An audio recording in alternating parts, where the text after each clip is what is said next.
Hi!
Welcome in and happy Easter to all of you who celebrate Easter.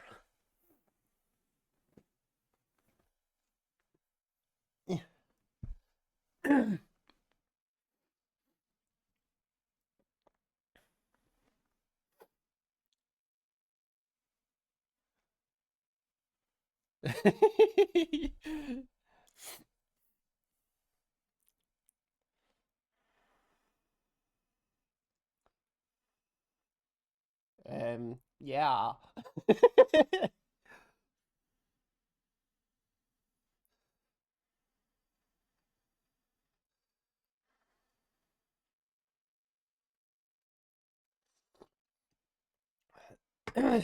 Ah, damn it. I forgot my medicine.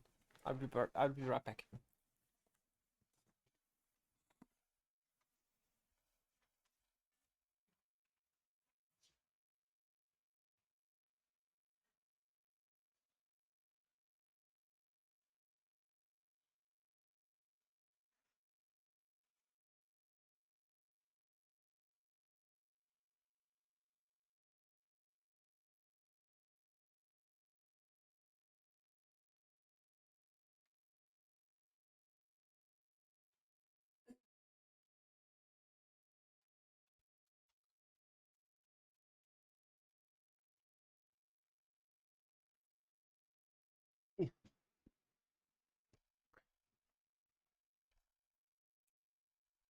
And I am back.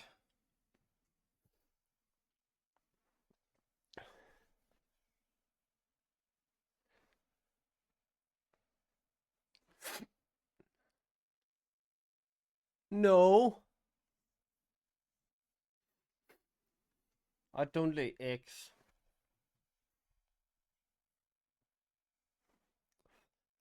I pop out fresh bonbons.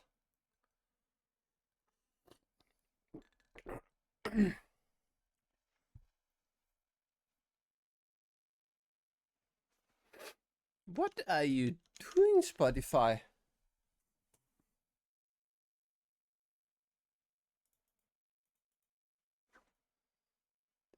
Fluffing weirdo. Hey, I said I wasn't. I didn't say that there wasn't one. Big difference. Big difference.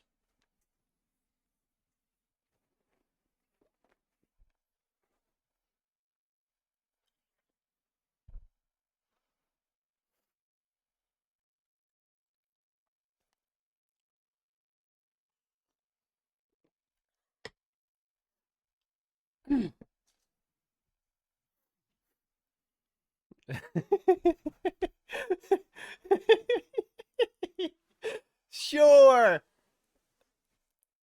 Hi.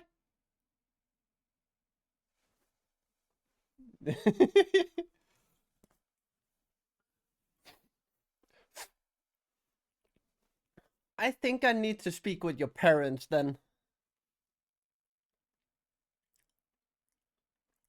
Ooh, Mike thinks I'm the one.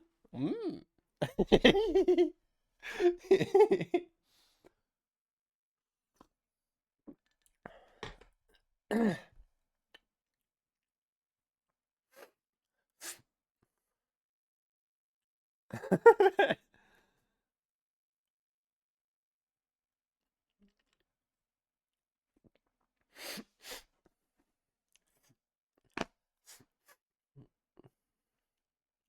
I just did my taxes the other day, and holy fluff, I'm not getting a lot.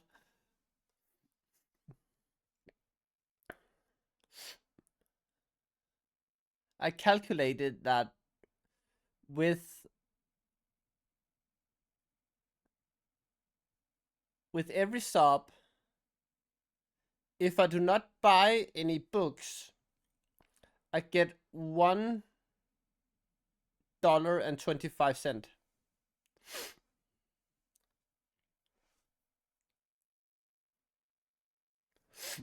Ours had to be done, so it's like for us you have 10 days. If you have not done your taxes within the next 10 days, it's not gonna be fun for you.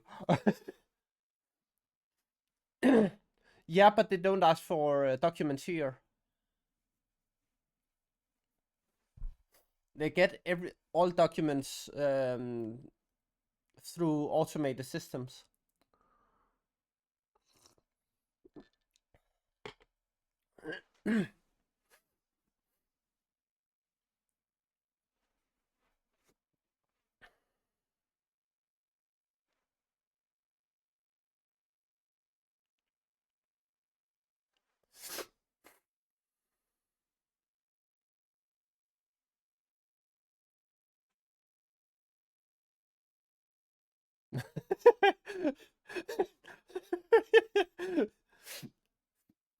So people can can stop doing them, but then they get nothing back that the government owes you. Interesting. Yeah, ours is just electronic. So at the start of the year, you say how much you think you're gonna earn throughout the year, and then you can change it throughout the year. Um, and then also, if you have got investment gains or investment losses, all these types of things are electronically put in.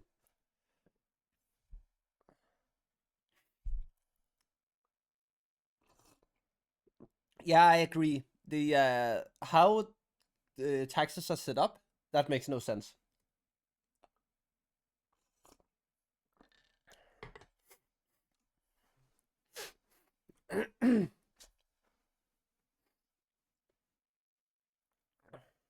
But at least here you kind of get you can kind of get help just by searching the internet on um, which fields you need to put the different amounts into. So like last year, I bought the whole of Lord of the Rings, the whole series. I bought that.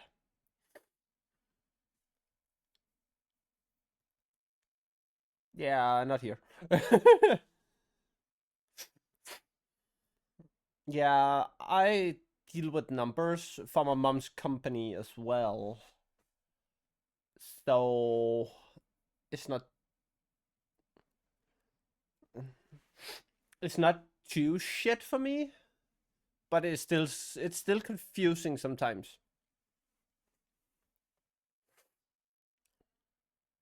And yes, but this year I'm gonna buy the Hobbit, and I'm gonna buy the good version because I know that I'm gonna get a payout of $50 this year. Um, which I can buy the book with.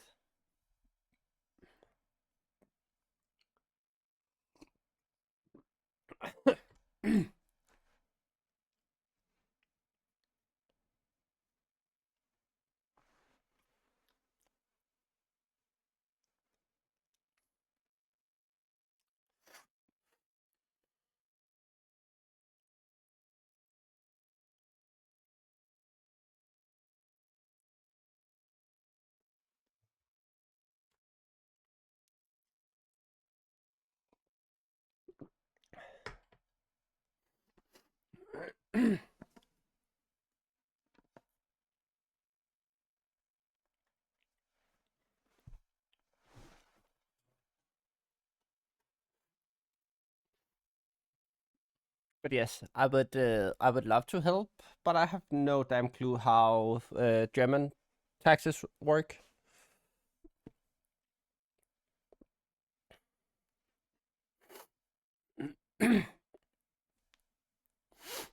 But yeah, our taxes are only done electronically.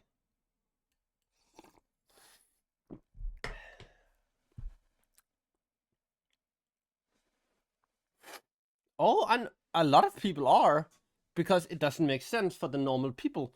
You have to have like an economics degree or something like that to actually manage taxes, which is so dumb.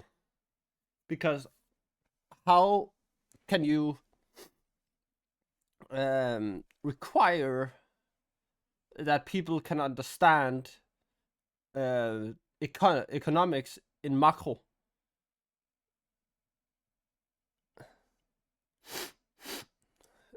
Like, you have no idea how many people fail with economics.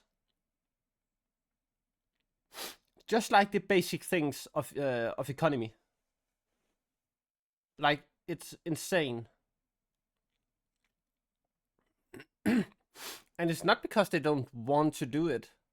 It's just that the system has made it so hard for them to do it that they get overwhelmed.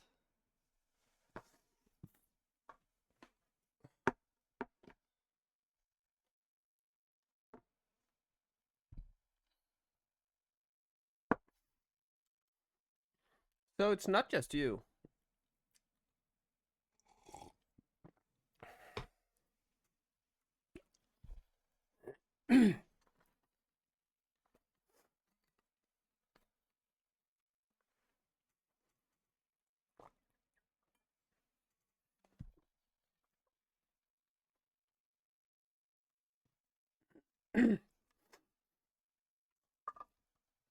It's actually quite normal for people to struggle with taxes.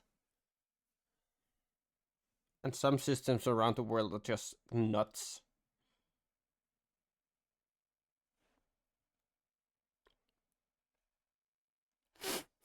Like the US, where you have to have an economics degree. Literally, you have to have one or pay someone to do it. Else literally, uh, you can literally go to jail for not doing it.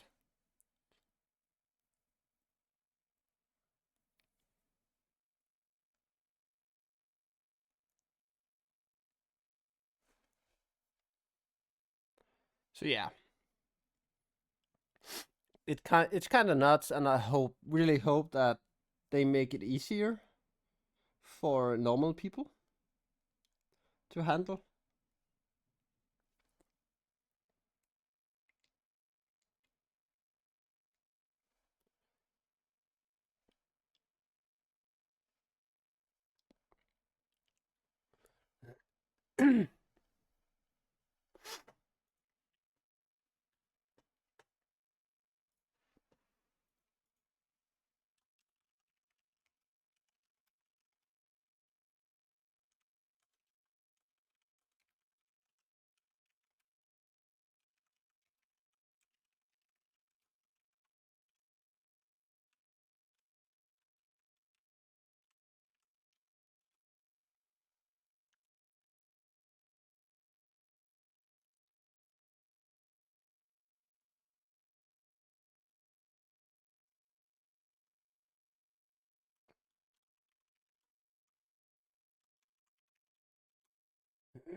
But yes, today is gonna be a good day. We are gonna read.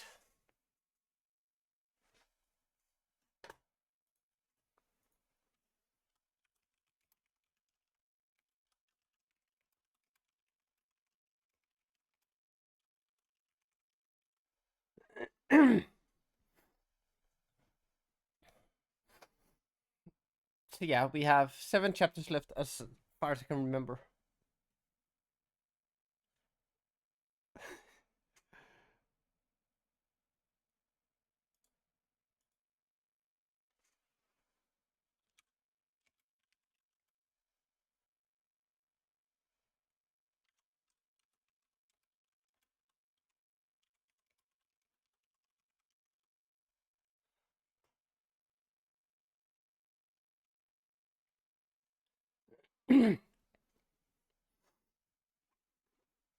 Eh, I'm just sitting here cuddling with the little bonbon.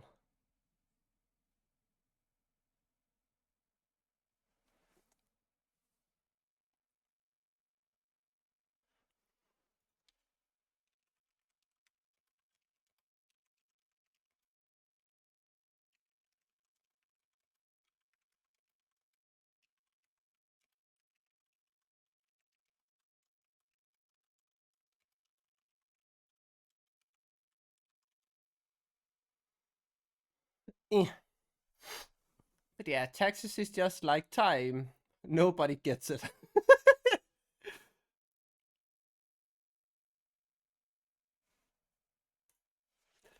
Eh. But yes, today is 2 chapter time, and it's gonna be nice. Yeah, exactly. Don't make it hard for people.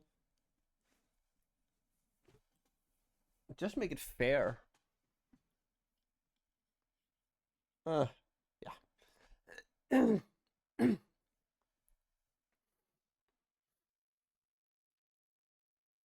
dun, dun. So, yes. But yeah, I'm also trying to get a crafting table. So like crafting, drawing, these types of things.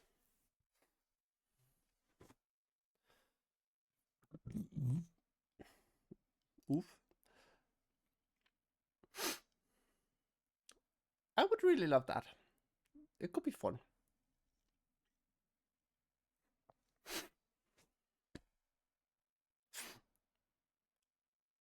Because then I can move a lot of my things from my table.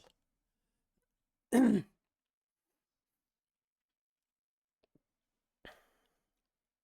to be honest, it doesn't take a lot of power from the computer to actually handle what I stream. Not really much.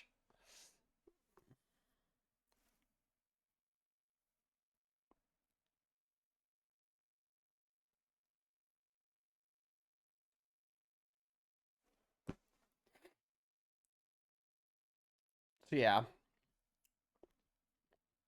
But at the moment, I'm trying to upgrade my laptop as well, so it gets a bigger hard drive and some more RAM. Because at the moment, it's kind of fluffed.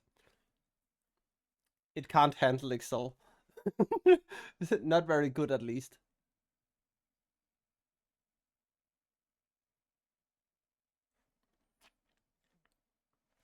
Yes.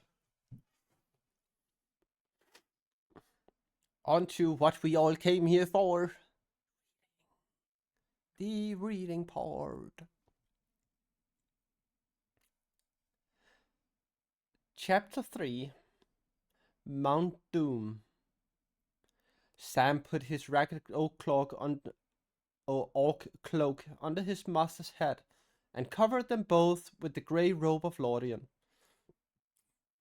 And as he did, so his thoughts went out to that fair land, and the elves, and he hoped that the cloth woven by the hands might have some virtue to keep them hidden beyond all hope in this wilderness of fear.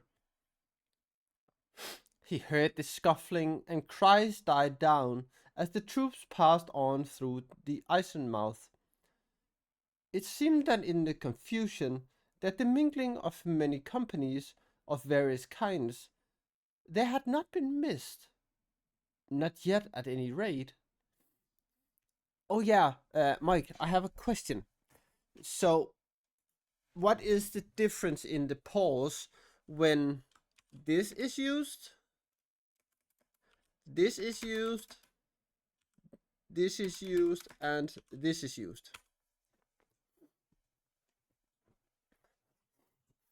Because I know like a punctuation is like a full stop, and a comma is like half a stop. So like very short stop, just like you can get a breather and then on with it. But I do not get the colon and the semicolon. How long of a pause they are when used in books,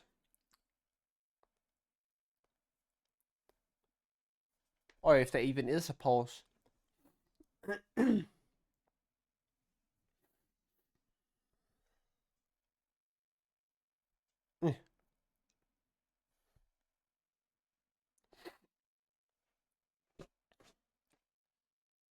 Sam took a sip of water, but pressed Frodo to drink, and when his master had recovered a little, he gave him a whole wafer of the precious whey bread, and made him eat it.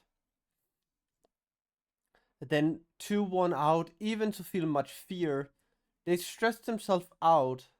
They slept a little in uneasy fits, for the sweat grew chill on them, and the hard stones bit them, and they shivered.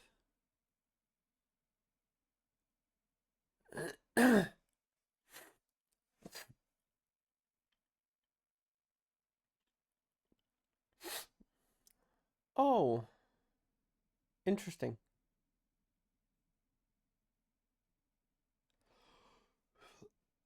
Out of the north, from the Black Gate, through Sirskogor, there flowed whispering along the ground a thin, cold air. But like in this sentence, um, like they slept a little in uneasy fits, for the sweat grew chill on them. Ha- After fits, there is a semicolon.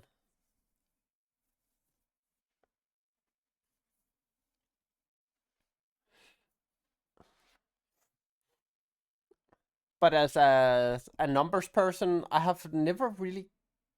Okay, so it's like a 3/4 break.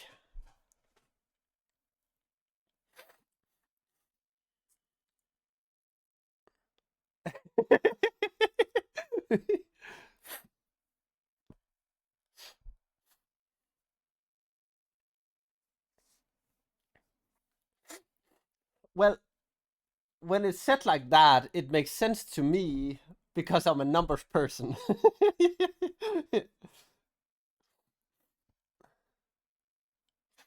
Because a punctuation is one, a comma is a half,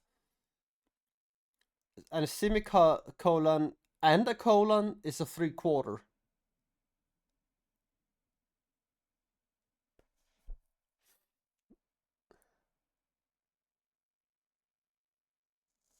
Well,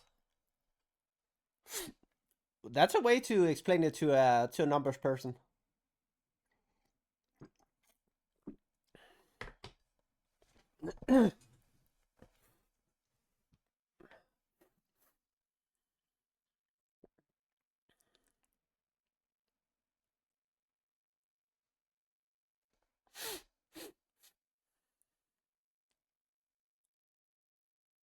Okay, so it's an excitement comma.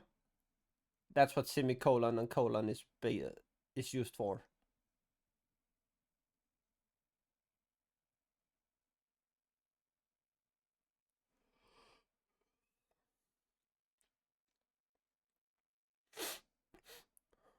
That's kind of interesting, though.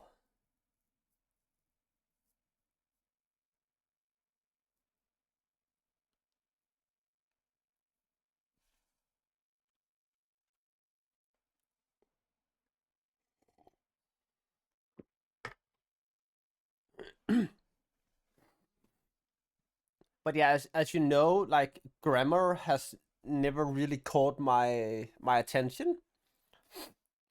So it's actually really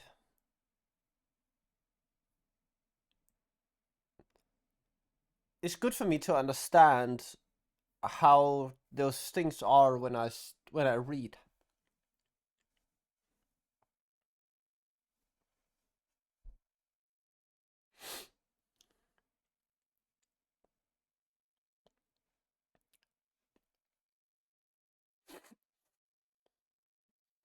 Just thank you for that, Mike.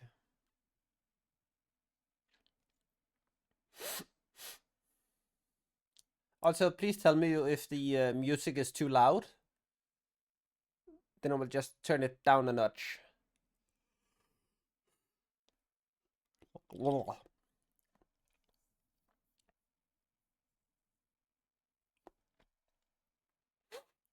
In the morning, a grey light came again, for in the high regions the west wind still blew, but down on the stones behind the fences of the Black Land, the air seemed almost dead, chill and yet stifling. Sam looked up out of the hollow. The land all about was dreary, flat, and drab viewed. On the roads nearby, nothing was moving now, but Sam feared the watchful eyes on the wall of the Eisenmouth.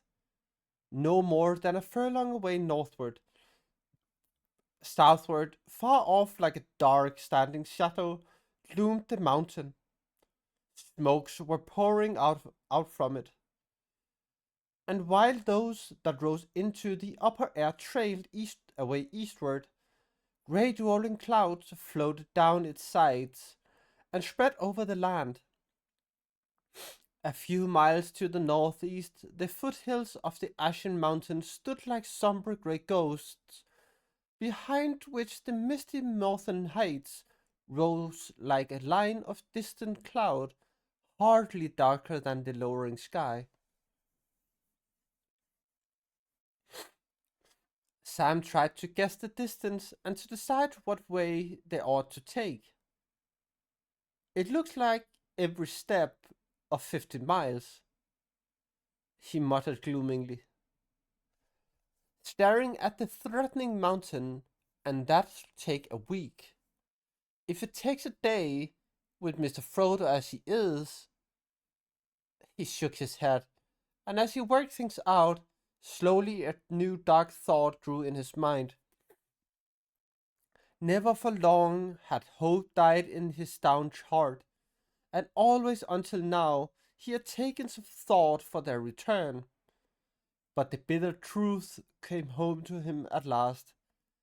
At best, their provision would take them to their goal, and when the task was done, there they would come to an end, alone, houseless, foodless, in the midst of a terrible desert. There could be no return. So that was the job. I felt I had to do what I started, thought Sam, to help Mr. Frodo to the last step and then die with him? Well, if that is the job, then I must do it. But I would dearly like to see Bywater again, and Rosie Cotton and her brothers, and the Gaffer and Marigold and all. I can't think somehow that Gandalf would have sent Mr. Frodo on this errand if there hadn't been any hope of his ever coming back.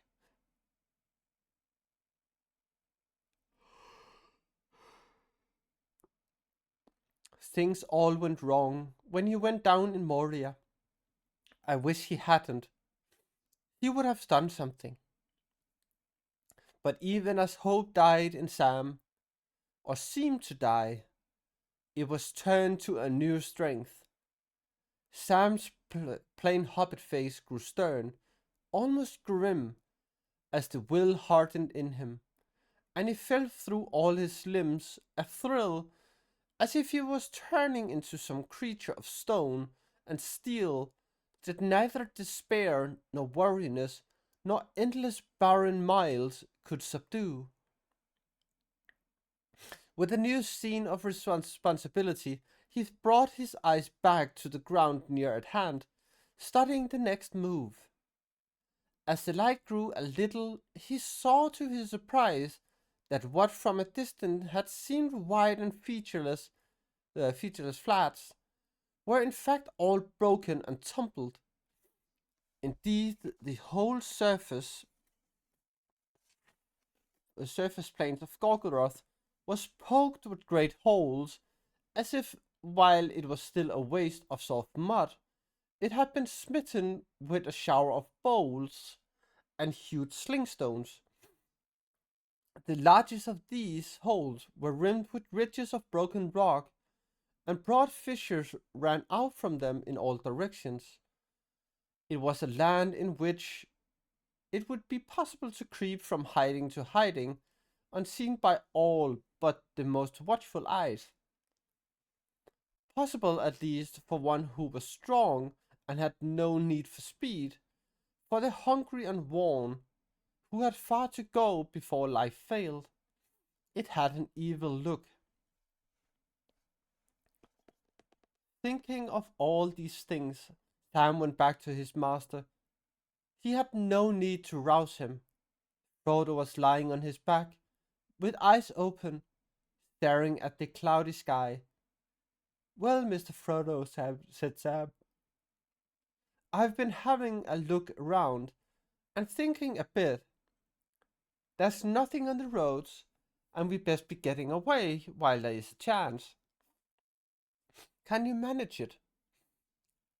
I can manage it, said Frodo. I must.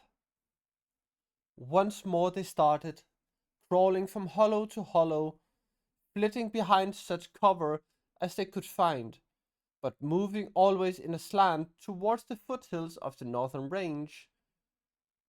But as they went, the most easterly of the roads followed them until it ran off, hugging the skirts of the mountains, away into a wall of black shadow far ahead. Neither man nor orc now moved along its flat grey stretches, for the Dark Lord had almost completed the movement of his forces, and even in the fastness of his own realm, he sought the secrecy of night, fearing the winds of the world that had turned against him, tearing aside his veils, and troubled with tidings of bold spies that had passed through his fences. The hobbits had gone a few weary miles when they halted. Frodo seemed nearly spent. Sam saw that he could not go much further in his fashion, crawling, stooping, now picking a doubtful way very slowly, now hurrying at a stumbling run. I am going back onto the road while its light lasts, Mr. Frodo, he said. Trust to luck again. It nearly failed us last time, but it didn't quite. A steady pace for a few more miles and then a rest.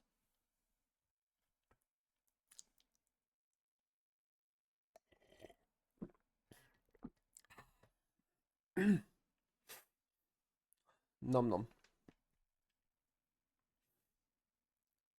Oh, tea. That's nice.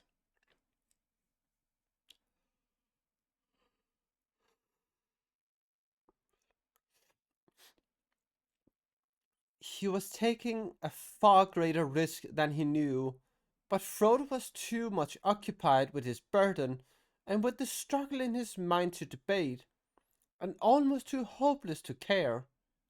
They climbed onto the causeway and trudged along down the hard, cruel road that led to the Dark Tower itself. But their luck held, and for the rest of the day they met no living or moving thing. And then, when night fell, they vanished into the darkness of Mordor. All the land now brooded as at the coming of a great storm, for the captains of the West had passed the crossroads and set flames in the deadly fields of Imlad Mogul.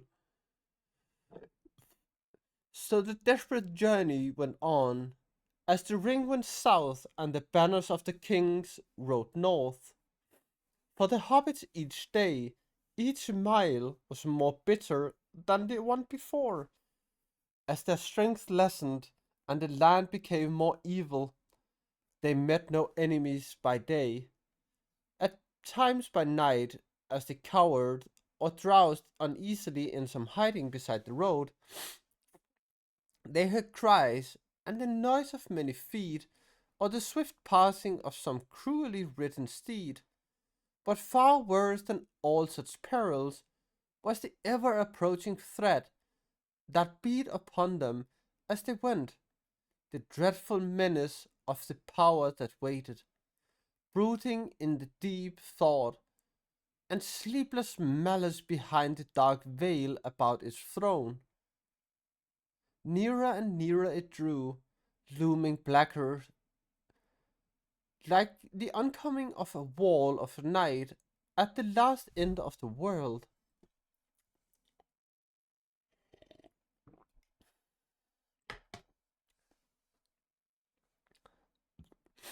There came at last a dreadful nightfall, and even as the captains of the West drew near to the end of the living lands, the two wanderers came to an hour of blank despair. 4 days had passed since they had escaped from the orcs, but the time lay behind them like an ever darkening dream. All this last day Frodo had not spoken, but he had walked half bowed, often stumbling, as if his eyes no longer saw the way before his feet. Sam guessed that among all the pains he bore the worst, the growing weight of the ring, a burden on the body and a torment on his mind. Anxiously Sam had noted how his master's left hand would often be raised as if to ward off a blow, or to screen his shrinking eyes from the dreadful eye that sought to look in them. And sometimes his right hand would creep to his breast, clutching, and then slowly, as the will recovered mastery, it would be withdrawn. Now, as the blackness of night returned, Frodo sat, his head bowed between his knees, his arms hanging wearily to the ground, where his hands lay feebly twitching. Sam watched him till night covered them both and hid them from one another. He could no longer find any words to say, and he turned to his own dark thoughts. As for himself, though weary and under a shadow of fear, he still had some strength left. The Lembas had a virtue without which they would long ago have lain down to die. It did not satisfy desire, and at times Sam's mind was filled with the memories of food, and the longing for simple bread and meats. Eh. And yet this waybread of the elves had a potency that increased as travelers relied on it alone and did not mingle it with other foods.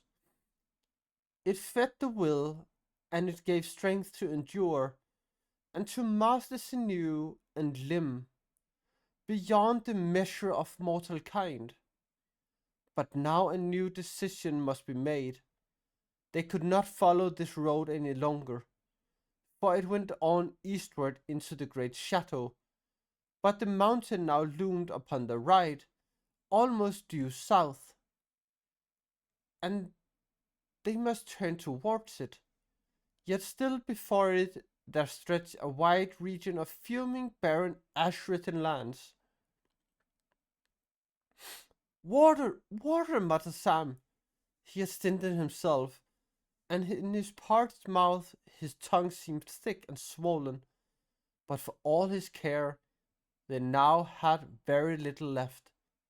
Perhaps half his bottle, and maybe there were still days to go. All would long ago have been spent if they had not dared to follow the Orc road. For at long intervals on the highway, cisterns had been built for use of troops sent in haste through the waterless regions. In one Sam had found some water left, stale, muddied by the orcs, but still sufficient for the desperate case. Yet that was now days ago. There was no hope of any more. At last, wearied with his cares, Sam drowsed, leaving the morrow till it came. He could do no more.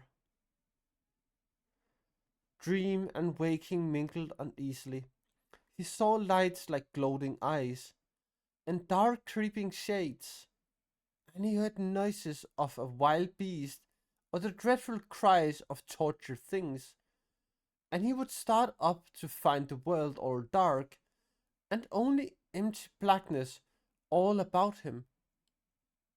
Once only as he stood and stared wildly round, did it seem that, though now awake, he could still see pale lights, like eyes, but soon they flickered and vanished.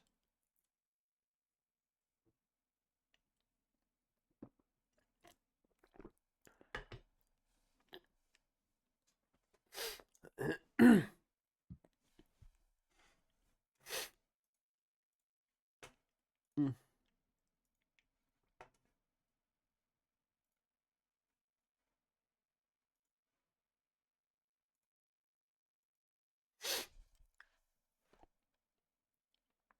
The hateful, Okay, interesting. The hateful night passed slowly and reluctantly. Such daylight as followed was dim, for here, as the mountain drew near, the air was ever murky, while out from the dark tower there crept the veils of shadow that Sauron wove about himself. Yeah, it did. Frodo was lying on his back, not moving. Sam stood beside him, reluctant to speak, and yet knowing that the word now lay with him. He must set his master's will to work for another effort. At length, stooping and caressing Frodo's brow, he spoke in his ear. Ooh, that's interesting. Mmm. Nom nom nom nom. Wake up, master, he said. Time for another start. As if roused by a sudden bell, Frodo rose quickly and stood up and looked away southwards. But when his eyes beheld the mountain and the desert, he quailed again. I can't manage it, Sam, he said. It is such a weight to carry. Such a weight. Sam knew before he spoke that it was vain, and that such words might do more harm than good. Hi, Jimmy! Hi!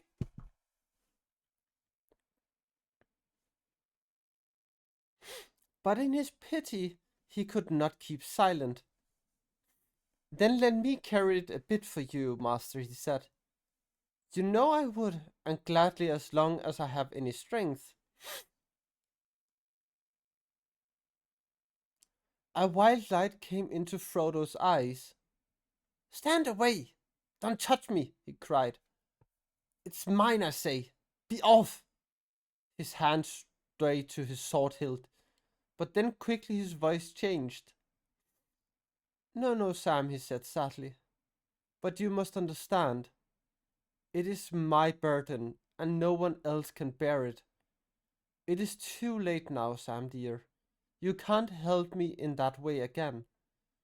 I am almost in its power now. I could not give up. And if you tried to take it, I should go mad. Eh. How is the Toomey today? I wanna know. Okay, let's see how many pages we have left.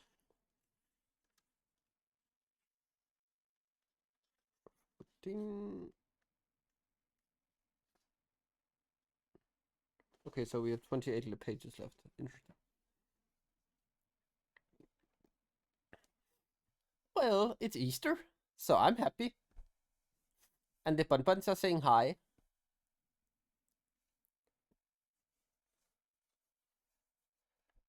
And I'm having my tea. So I'm happy.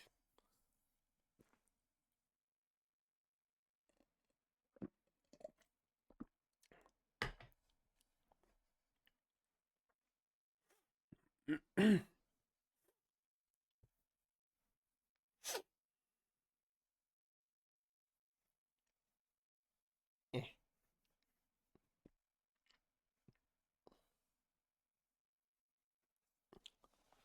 Why wouldn't I listen to Toomey?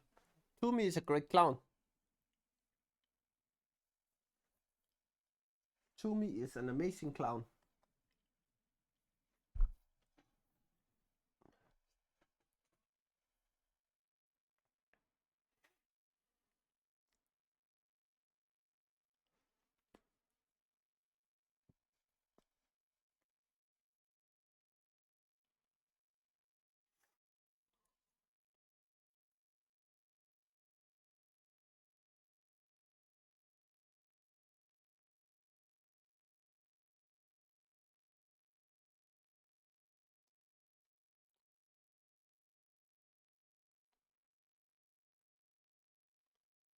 Eh.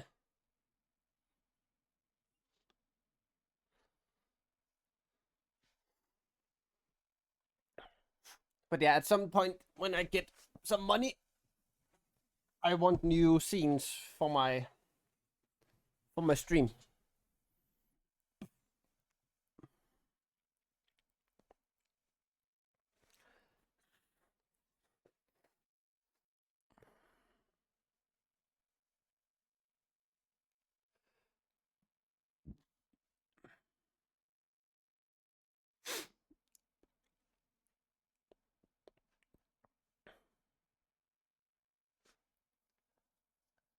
And I already know that when I go to New Zealand, oh,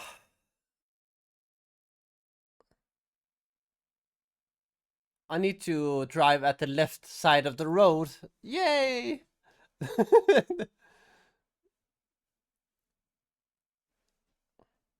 That's gonna be a weird thing. And my girlfriend will almost 100% laugh at me because I go to the left side of the car and not the right.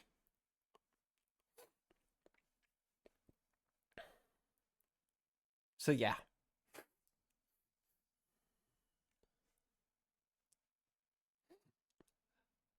But Mike, we also got a new subscriber, a new bun bun lover. The name is Crowley. So if you see Crowley, please say hello.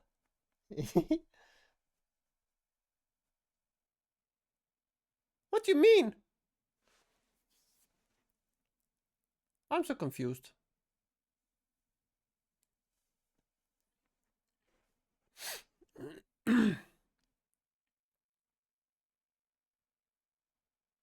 I am really, really, really confused right now.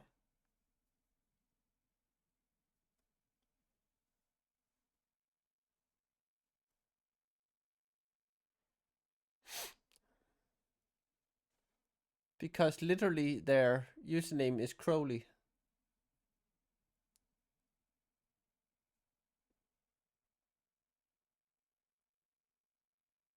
I don't know. I have no clue.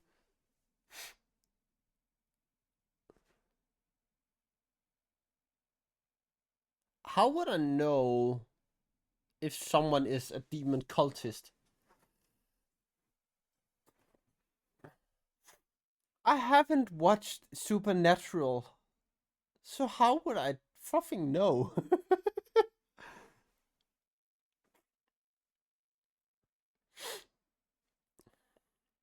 Well, we're gonna read this and then I'm gonna look it up after when we have the break.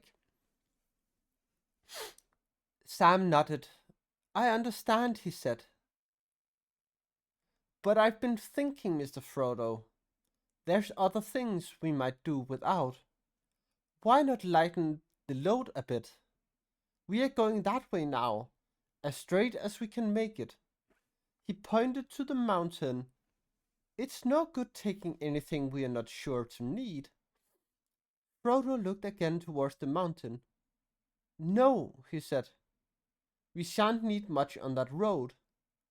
And it ends nothing. Picking up his orc shield, he flung it away and threw his helmet after. Then pulling off the grey cloak, he undid the heavy belt and let it fall to the ground, and then seized the sheathed sword with it. The shreds of the black cloak he tore off and shattered. There, I'll be an orc no more, he cried, and I'll bear no weapon, fair or foul. Let them take me if they will. Yeah, I'm queer, but I have my interests. Sam did likewise, and put aside his orc gear, and he took out all the things in his pack. Somehow, each of them had become dear to him, if only because he had borne them so far with so much toil. Hardest of all, it was to part with his cooking gear. Tears welled in his eyes at the thought of casting it away.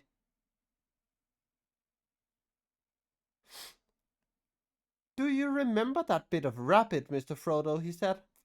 And our place under the warm bank in Captain Faramir's country. The day I saw the elephant. No, I'm afraid not, Sam, said Frodo. At least I know that such things happened, but I cannot see them.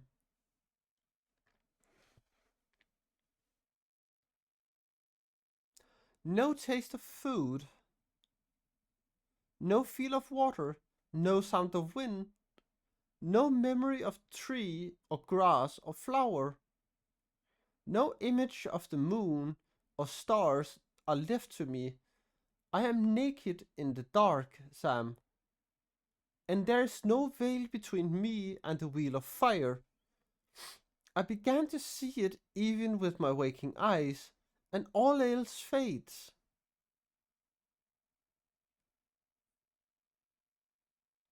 Sam went to him and kissed his hand. Then the sooner we get rid of it, the sooner to rest, he said haltingly, finding no better words to say. Talking won't mean nothing, he muttered to himself, as he gathered up all the things that they had chosen to cast away. He was not willing to leave them lying in the wilderness for any eyes to see.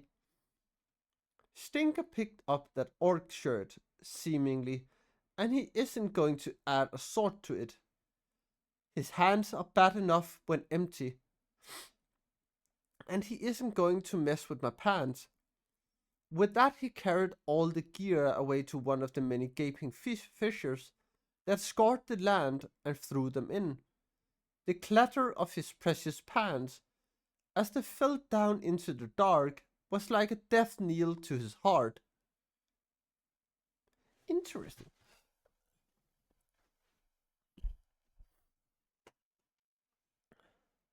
I'm more into documentaries, Mike. But yes, ads are starting now, so I'll see you all in a bit, in a couple of minutes.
Well, Mike, I know you do not get ads, but a lot of other people do.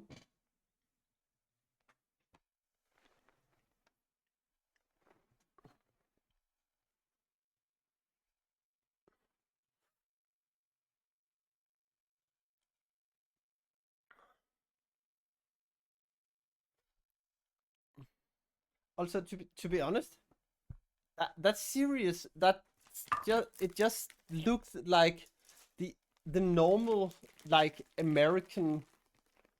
um American series.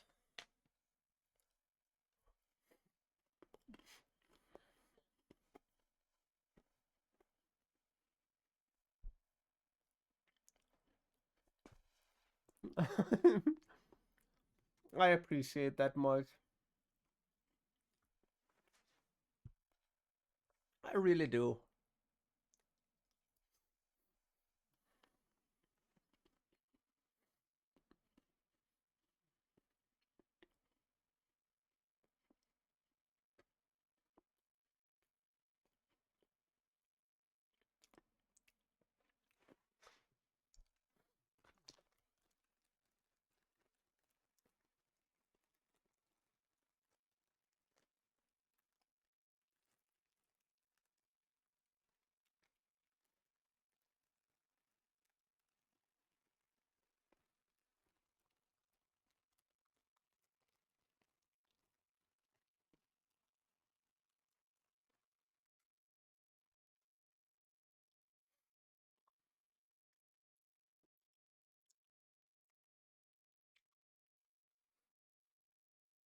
Mm,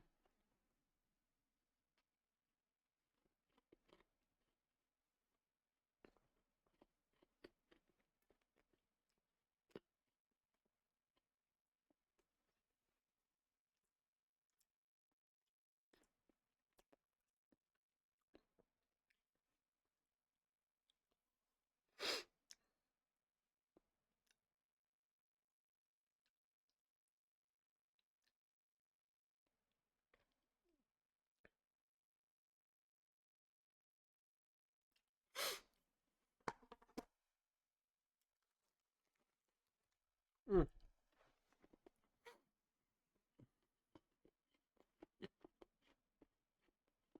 Nom, nom, nom, nom.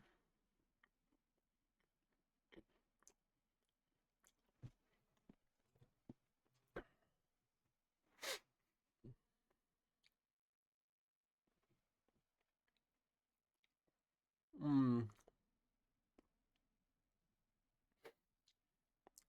He came back to Frodo, and then of his elven robe he cut a short piece to serve his master as a girdle, and bind the grey cloak close about his waist. The rest he carefully coiled and put back in his pack. Beside that he kept only the remnants of the whey bread and the water bottle, and Sting still hanging by his belt, and hidden away in a pocket of his tunic next his breast, the vial of Galadriel and the little box that she gave him for his own.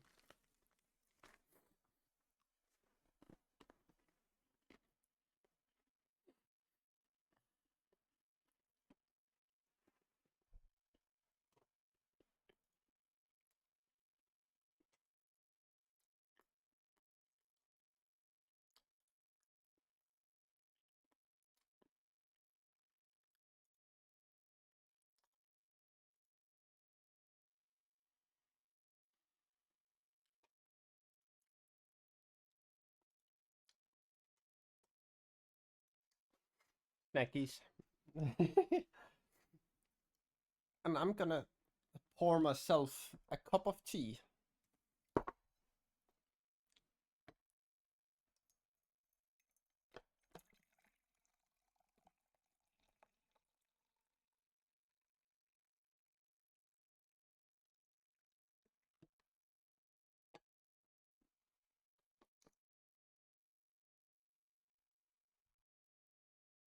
And yes, it's so steamy that you can actually see it on stream.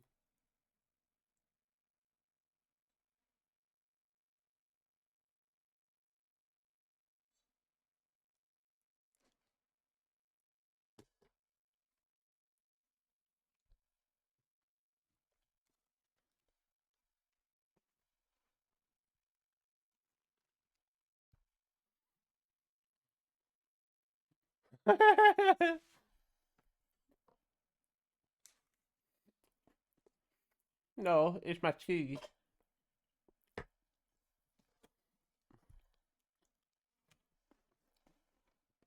But as the Americans would say, it is 420 day.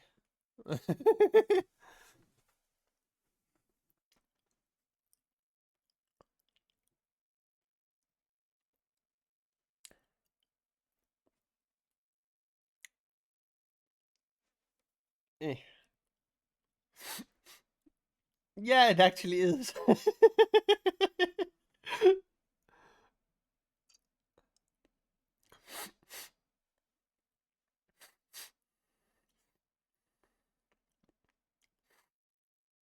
I just told him that his at the formatting they used sounded like like it was the proper way for them to say it because he sounded high all the time.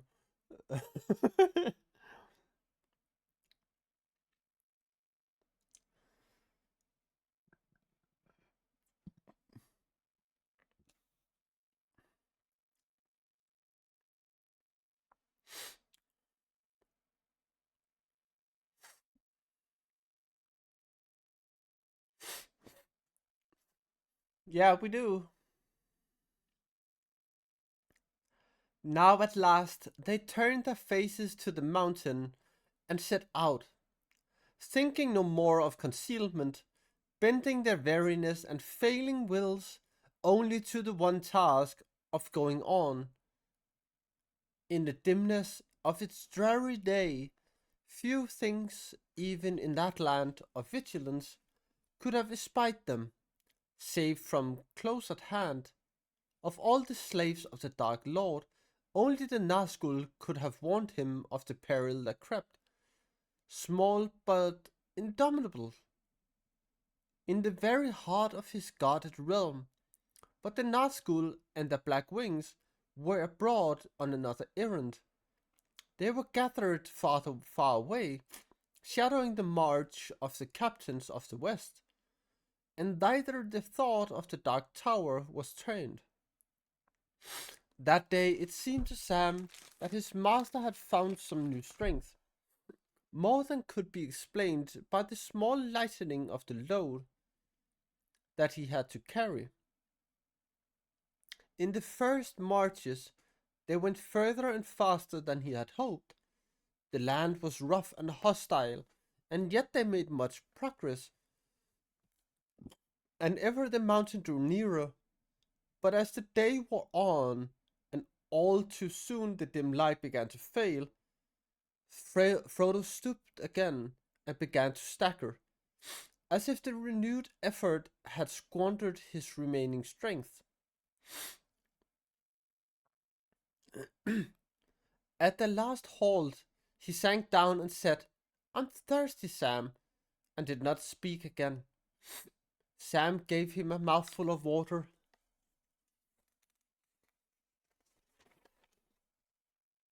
Only one more mouthful remained. He went without himself, and now as once more the night of Mordor closed over them, through all his thoughts there came to the memory of water, and every brook or stream or fount that he had ever seen, under green willow shades or twinkling in the sun, danced and rippled for his torment behind the blindness of his eyes.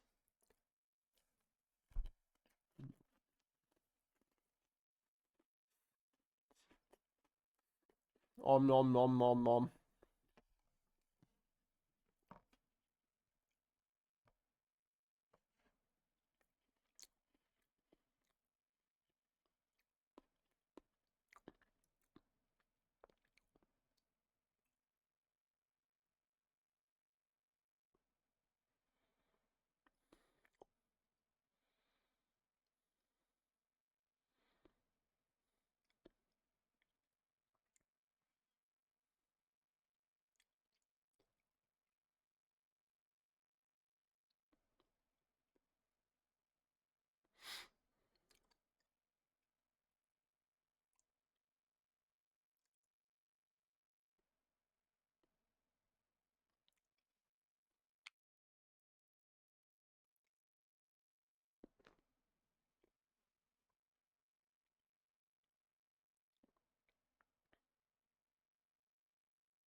Mm. But yeah, at the moment I'm just slowly packing for my trip to New Zealand. But at the same time, I can't pack too much because I'm also going to the Netherlands.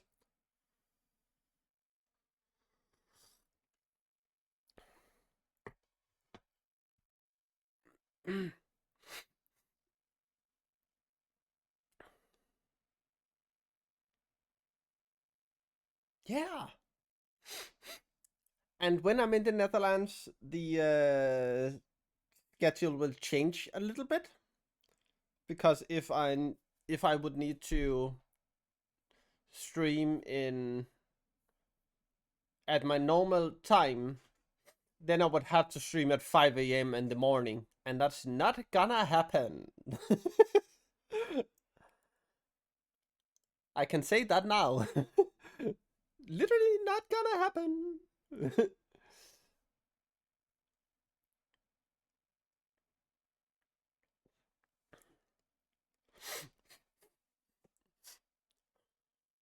Well, I'm taking pictures, but maybe we can also do an IRL stream when I'm in New Zealand because my girlfriend and I are going hiking.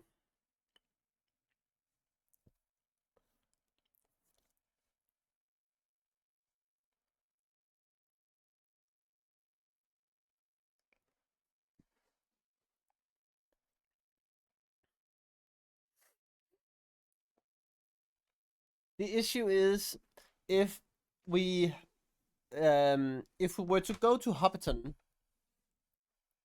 I would need some support because I do not have a lot of money.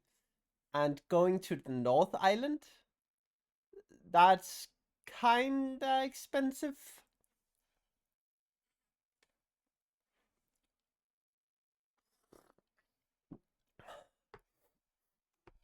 But I can see here how long it will, how far there will be to Hobbiton.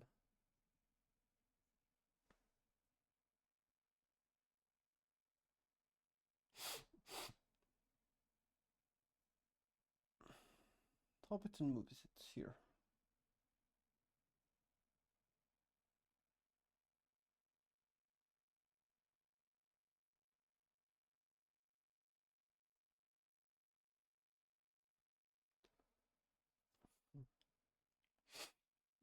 Christchurch.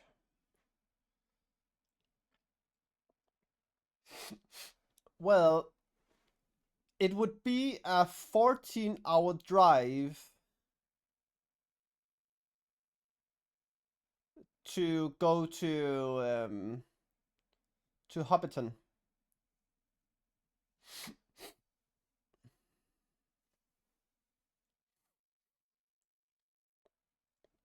So that would take 2 days up there and 2 days back just with traveling.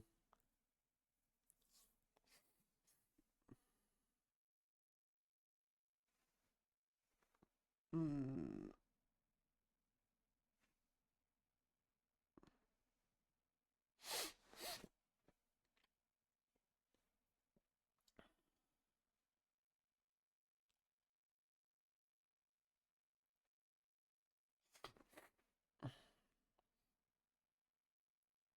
And it would take like a day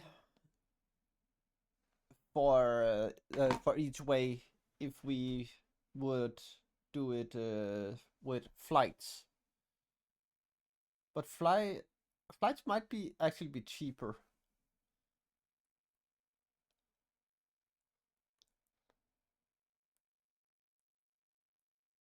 But yeah, I don't know. At the moment, me and my girlfriend are planning on what we are going to do when I'm down there. Because it also depends on the budget we have. And at the moment, I do not have a lot of a budget.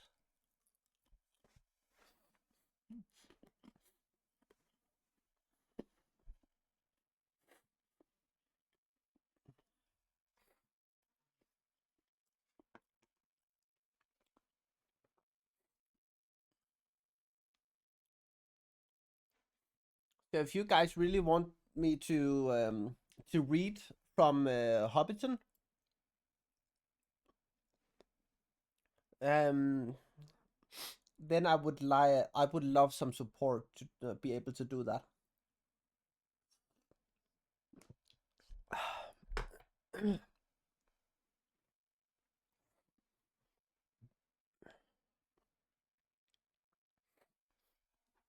How far was there even? Mm,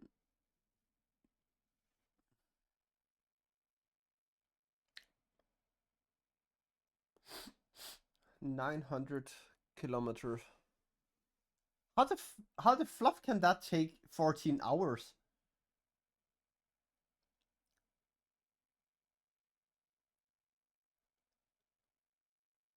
It literally can't take 14 hours.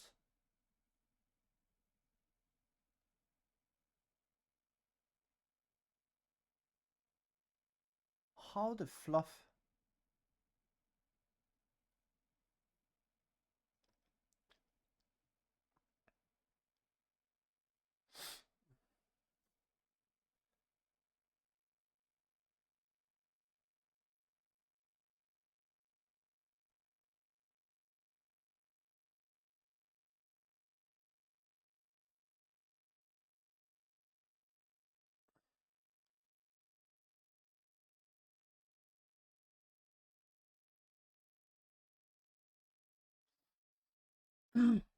Oh, then it makes sense why it takes so long. Because the ferry is fluffing slow, so it takes 3.5 hours with the ferry.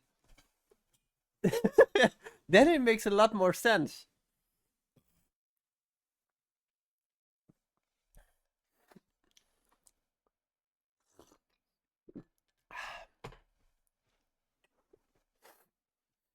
So technically, if you got up early, then you could get the ferry, relax there, and then drive onwards afterwards. Yeah, then you could do it within a day. Hmm, that actually sounds reasonable.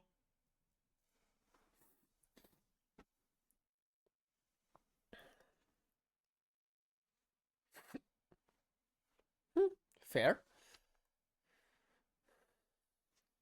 But still, it will be expensive.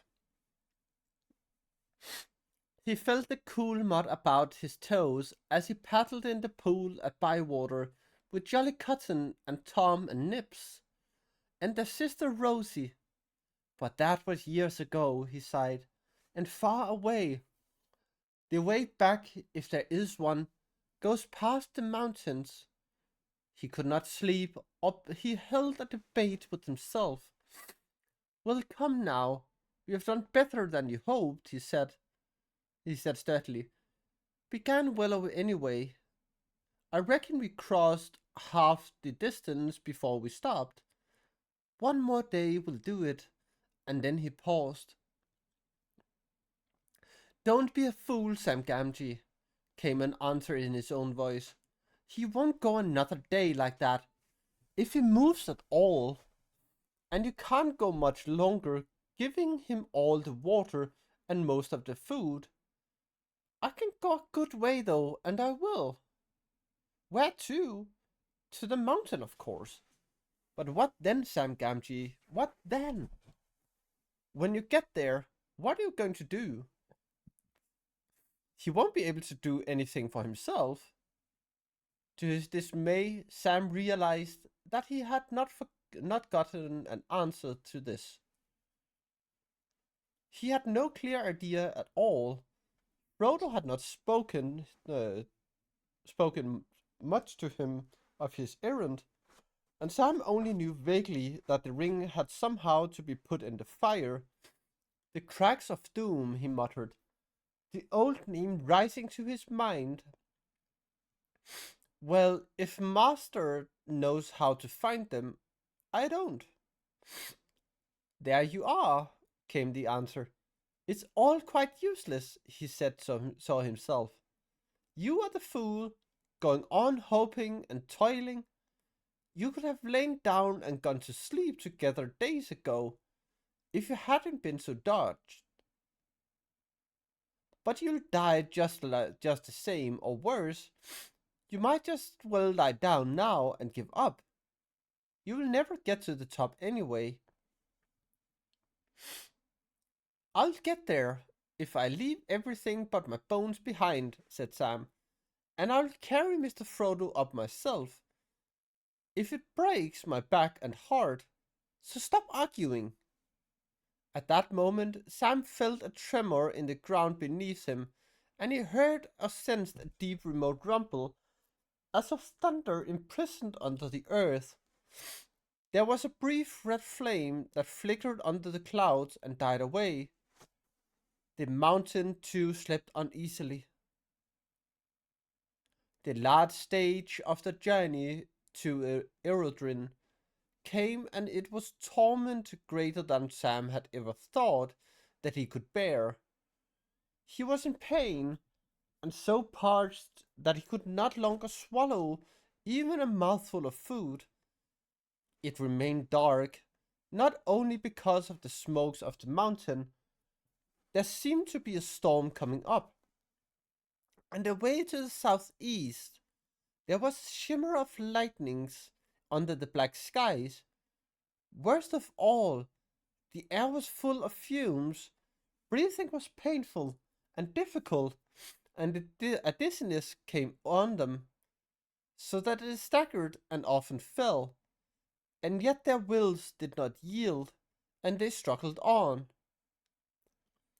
The mountain crept up ever nearer, until, if they lifted their heads, it filled all their sight, looming vast before them. A huge mass of ash and slag and burnt stone, out of which a sheer-sided cone was raised into the clouds. Before the day-long dusk ended and true night came again, they had crawled and stumbled to its very feet. With a gasp, Frodo cast himself on the ground. Sam sat by him. Ow, ow, ow. Oh. To his surprise, he felt tired but lighter, and his head seemed clear again. No more debates disturbed his mind. He knew all the arguments of despair and could not listen to them. His will was set, and only death would break it. He felt no longer either desire or need of sleep, but rather of watchfulness. He knew that all the hazards and perils were now drawing together to a point. The next day would be a day of doom, the day of final effort or disaster. The last gasp. But when would it come? The night seemed endless and timeless, minute after minute falling dead, and adding up to no passing hour, bringing no change. Sam began to wonder if a second darkness had begun and no day would ever reappear. At last he groped for Frodo's hand. It was cold and trembling. His master was shivering. I didn't ought to have left my blanket behind, muttered Sam, and lying down he tried to comfort Frodo with his arms and body. Then sleep took him, and the dim light of the last day of their quest found them side by side. The wind had fallen the day before, as it shifted from the west, and now it came from the north and began to rise. And slowly the light of the unseen sun filtered down into the shadows where the hobbits lay.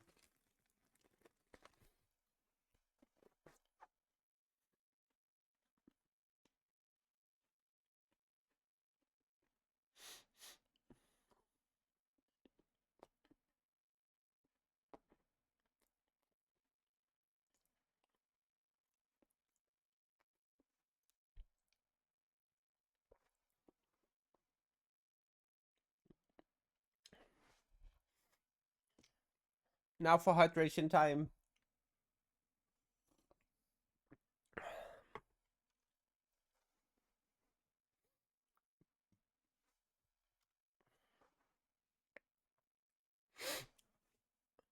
Now for it. Now for the last gasp, said Sam as he struggled to his feet. He bent over Frodo, rousing him gently. Frodo groaned, but with a great effort of will he staggered up, and then he fell upon his knees again. He raised his eyes with difficulty to the dark slopes of Mount Doom towering above him, and then pitifully he began to crawl forward on his hands. Sam looked at him and wept in his heart, but no tears came to his dry and stinging eyes. I said I'd carry him. If it broke my back, he muttered, and I will. Come, Mr. Frodo, he cried. I can't carry it for you, but I can carry you and it as well. So you get up. Come on, Mr. Frodo, dear. Sam will give you a ride. Just tell him where to go and he will go. As Frodo clung upon his back, arms loosely about his neck, legs clasped firmly under his arms, Sam staggered to his feet, and to his amazement, he felt the burden light. He had feared that he would have barely strength to lift his master alone, and beyond that, he had expected to share the dreadful dragging weight of this accursed ring. But it was not so.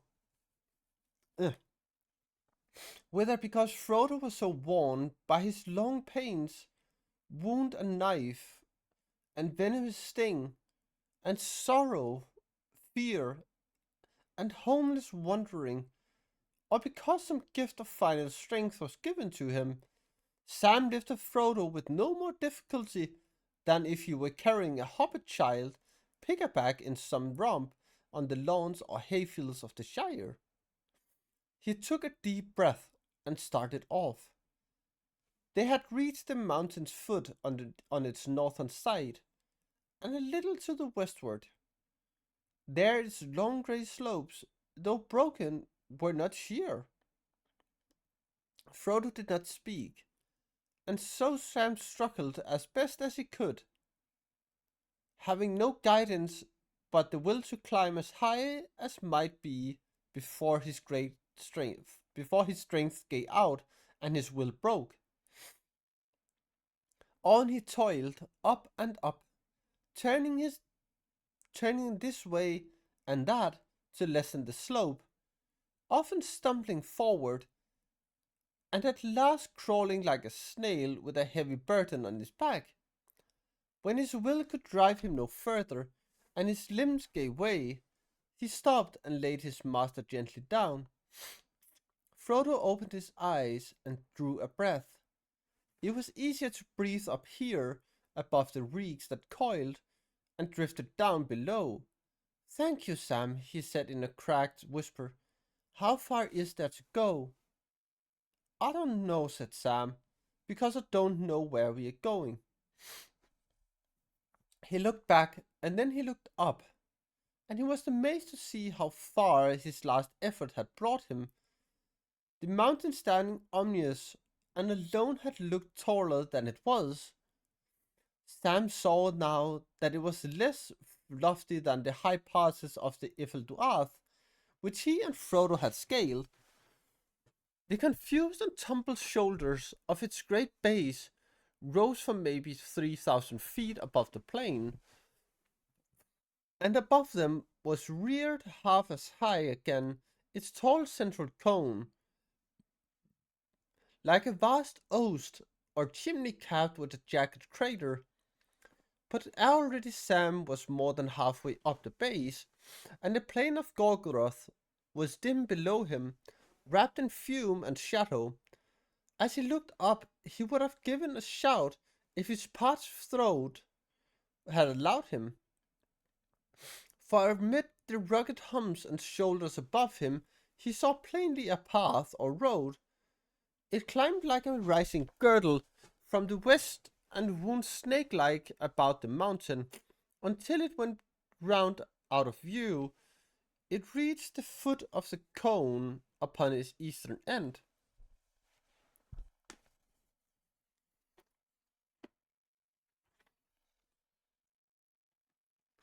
Sam could not see the course immediately above him, where it was lowest, for a steep slope went up from where he stood. But he guessed that if he could only struggle on just a little further up, they would strike this path. A gleam of hope returned to him. They might conquer the mountain yet. Why why it might have been put there a purpose, he said to himself. If it wasn't there, I would have to say I was beaten in the end. The path was not put there for the purposes of Sam. He did not know it. But he was looking at Sauron's road from Barad-dûr to Samath now, the Chambers of Fire. Out from the Dark Tower's huge western gate, it came over a deep abyss of vast iron bridges of iron, and then passing into the plain, it ran for a league between two smoking chasms, and so reached a long sloping causeway that led up to the mountain's eastern side. Thence turning and encircling all its wide girth from south to north, it climbed at last, high in the upper cone, but still far from the reeking summit, to a dark entrance that gazed back east straight to the window of the Eye of Sauron, Sauron's shadow-mantled fortress, often blocked or destroyed by the tumults of the mountain's furnaces. Always that road was repaired and cleared again by the labors of countless orcs.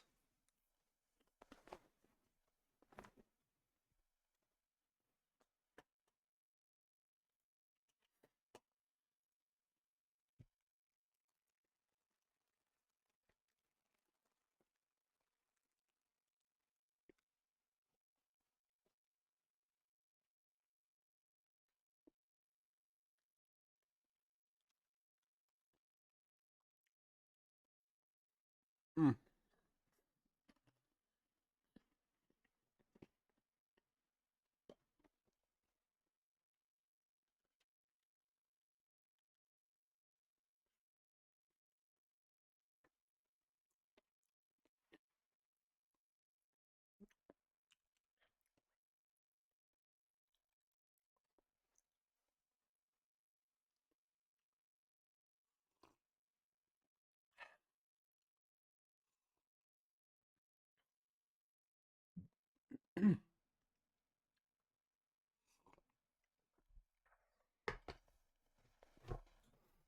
Well, about 20 pages left of today.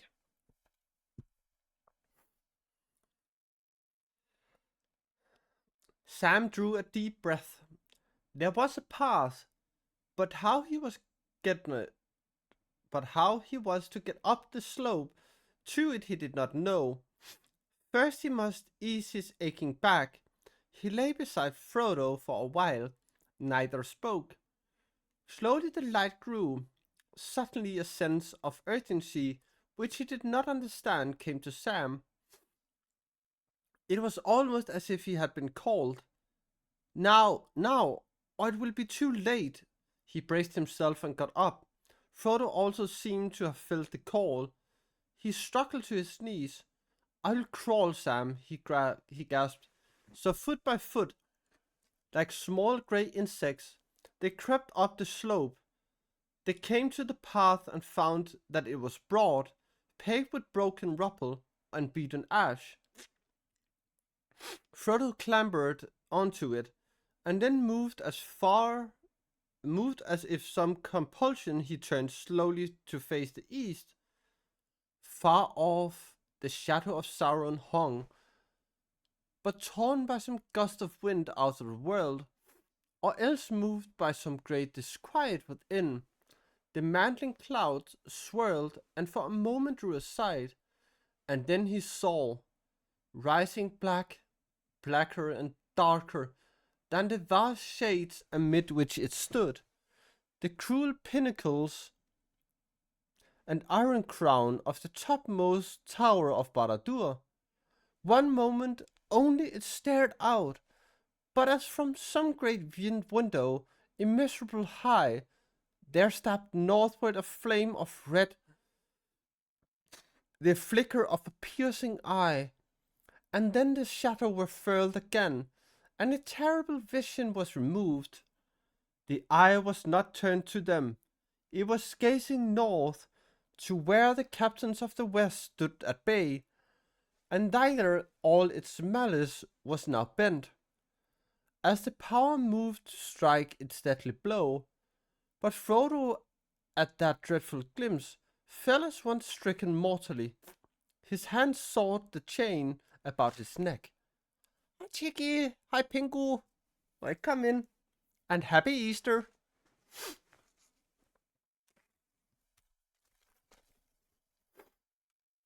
The Bonbon says hi.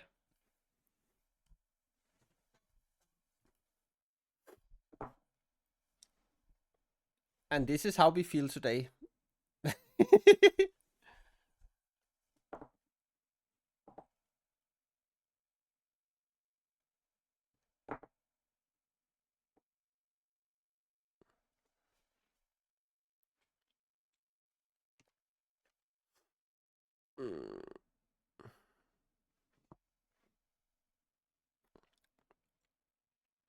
Sam knelt by him, faint, almost inaudibly.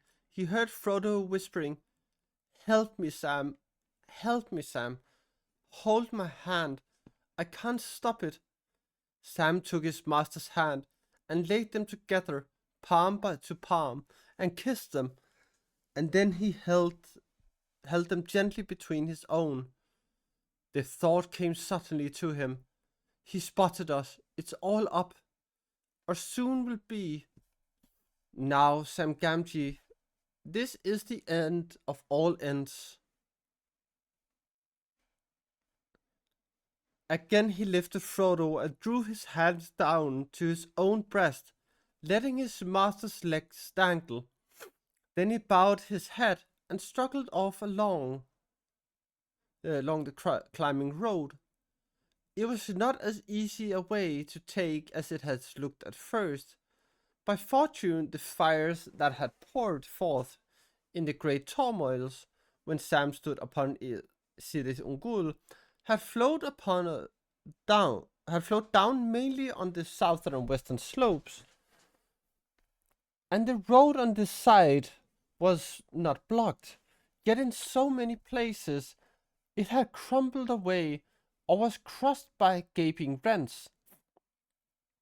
After climbing eastward for some time, it went back up upon itself at a sharp angle and went westward for a space. There at the bend it was cut deep through a crack of old weathered stone, once long ago vomited from the mountain's furnace. Panting under his load, Sam turned the bend, and even as he did so, out of the corner of his eye, he had a glimpse of something falling from the crack.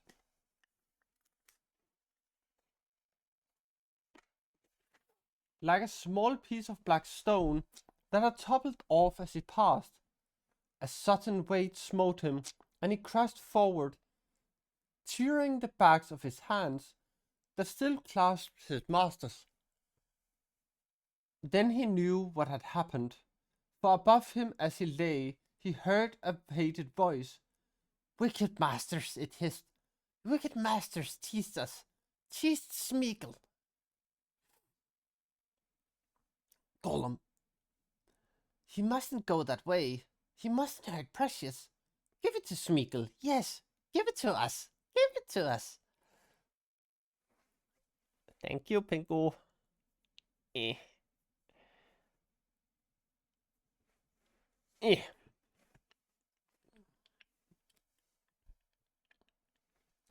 Okay, this hair is annoying me at the moment. 2 seconds.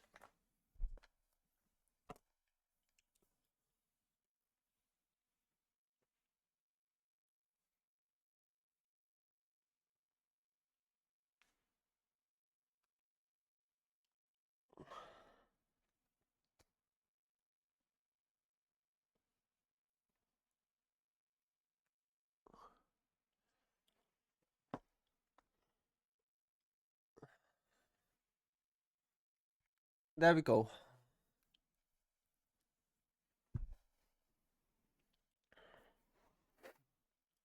Now it's not annoying my back.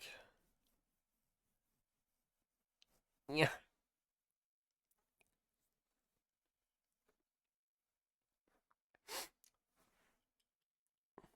With a violent heave, Sam rose up.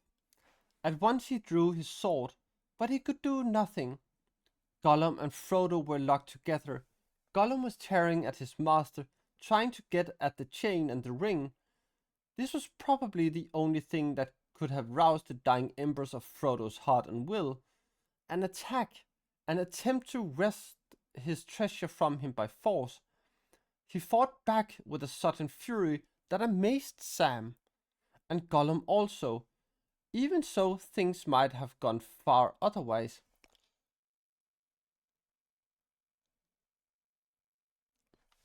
If Gollum himself had remained unchanged, but whatever dreadful path, lonely and hungry and waterless, he had trodden, driven by a devouring desire and a terrible fear, they had left grievous marks on him.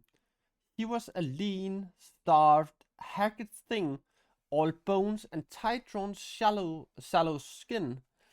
A wild light flamed in his eyes, but his malice was no longer matched by his old griping strength. Frodo flung him off and rose up quivering.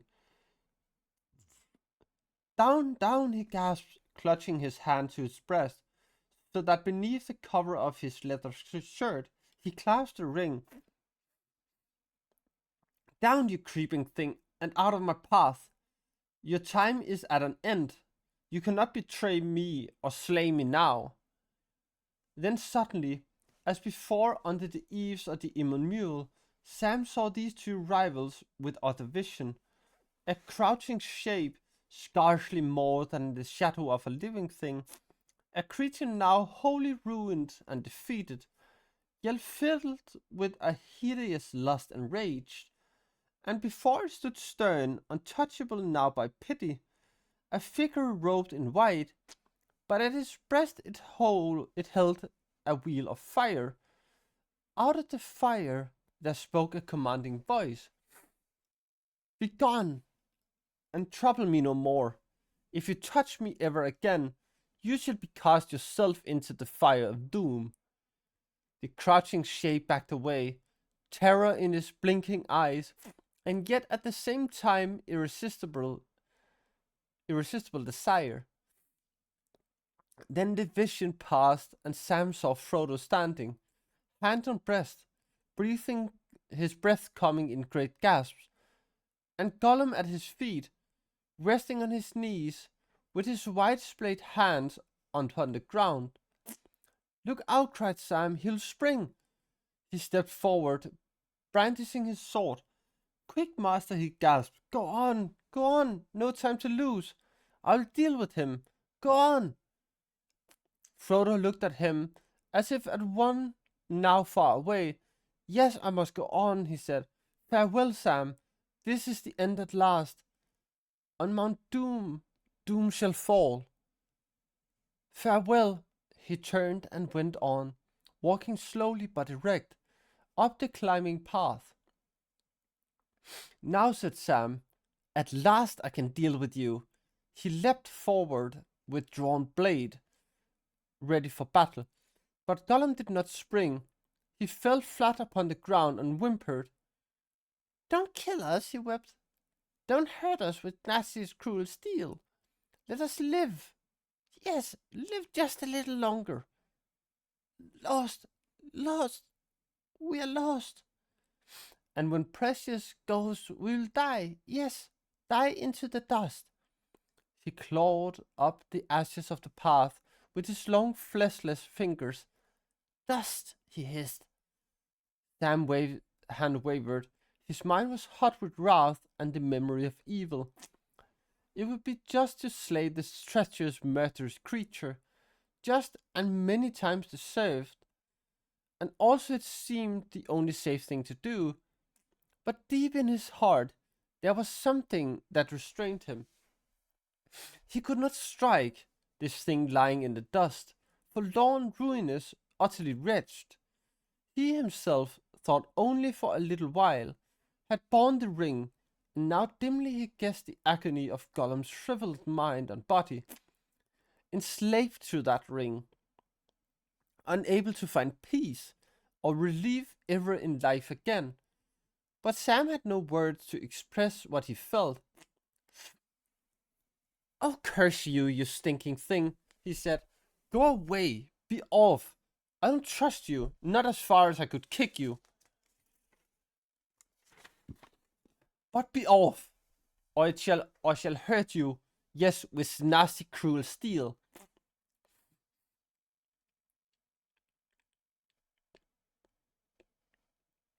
Gollum got, Gollum got up on all fours and backed away for several paces, and then he turned, and as Sam aimed a kick at him, he fled away down the path.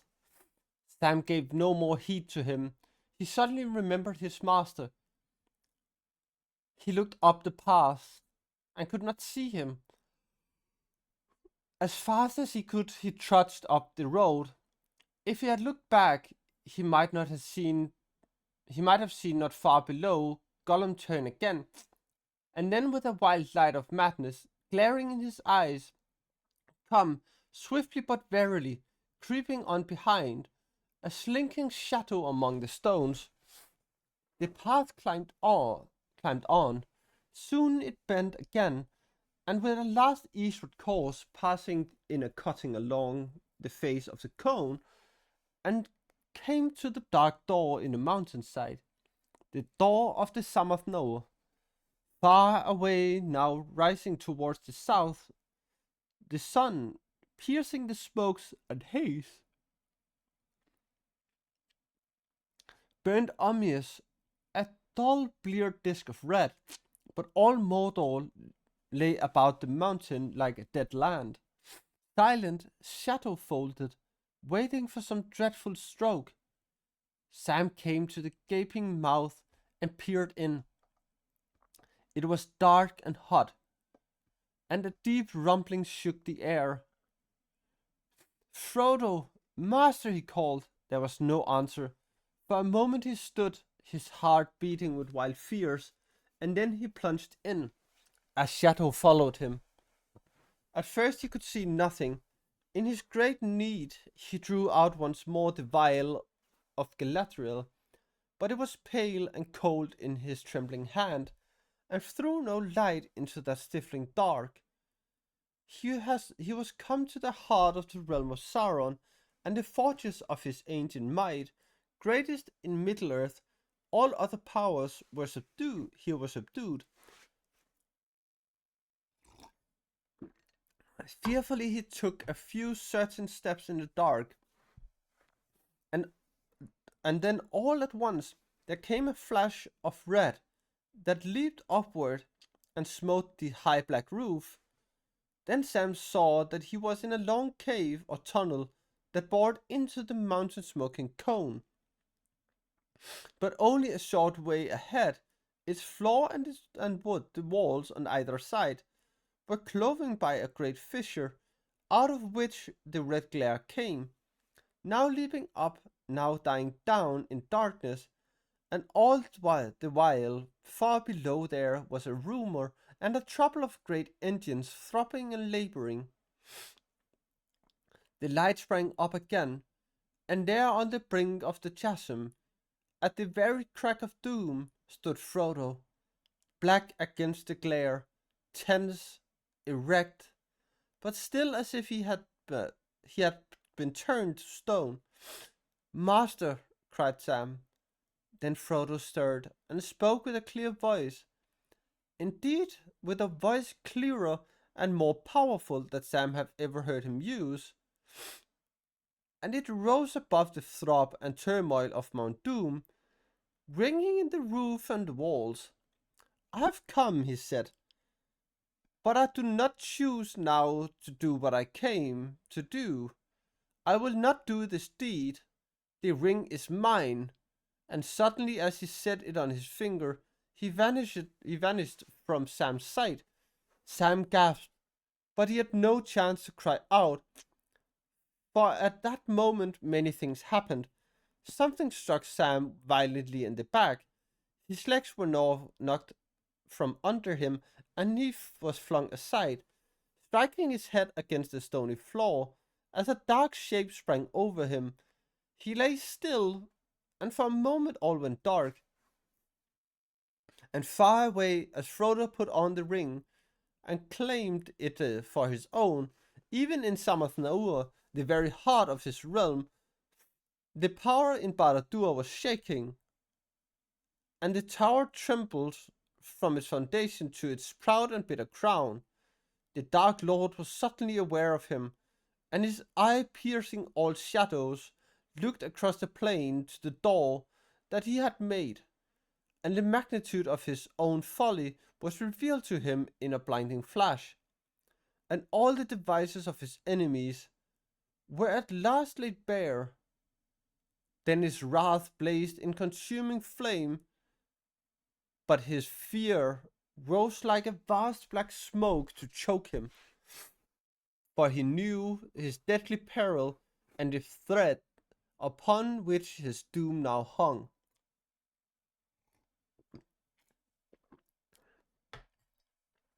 From all his policies and webs of fear and treachery, from all his stratagems and wars, his mind shook free, and throughout his realm a tremor ran. His slaves quailed, and his armies halted, and his captains, suddenly steerless, bereft of will, wavered and despaired, for they were forgotten. The whole mind and purpose of the power that wielded them was now bent with overwhelming force upon the mountain. At his summons, wheeling with a rending cry, in a last desperate race, there flew faster than the winds the Nazgul, the Ringwraith, and with a storm of wings they hurtled southward to Mount Doom.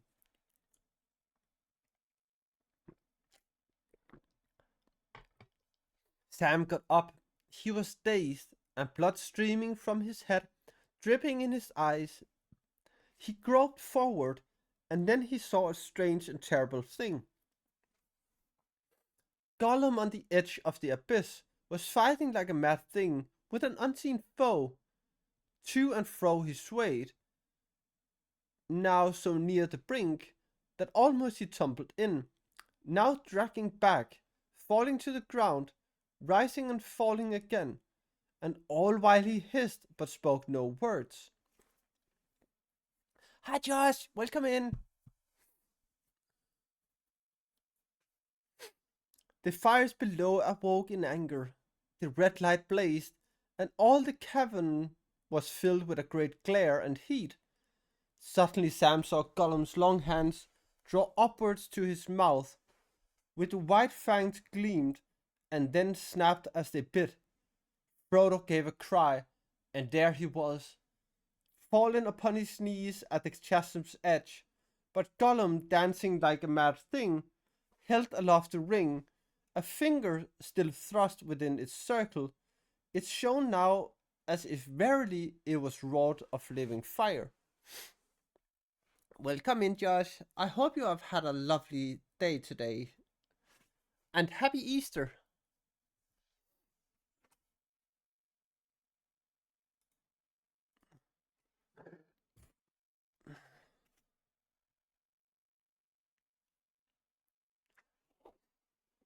Also, the Bonbon says hi.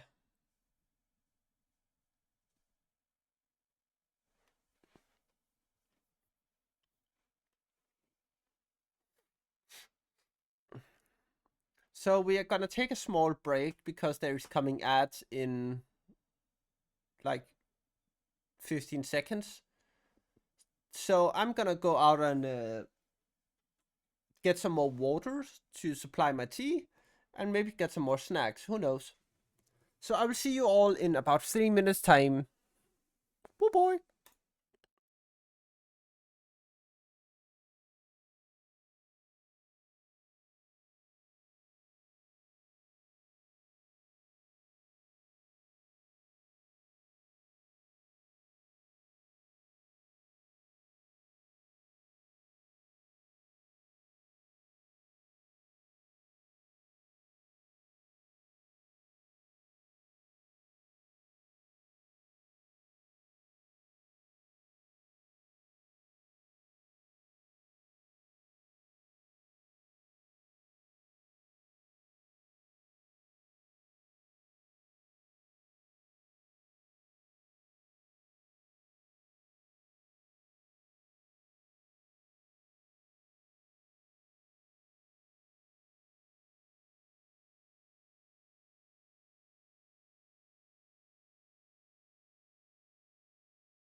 Yeah, that was me being loud, and everything flying everywhere over my floor.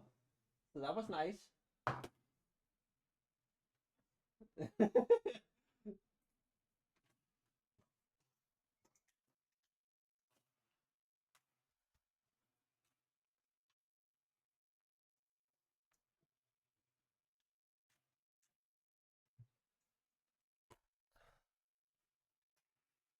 Ooh, that was.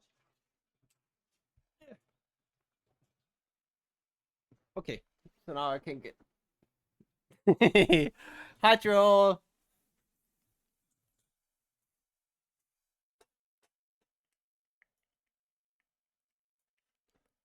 What has happened?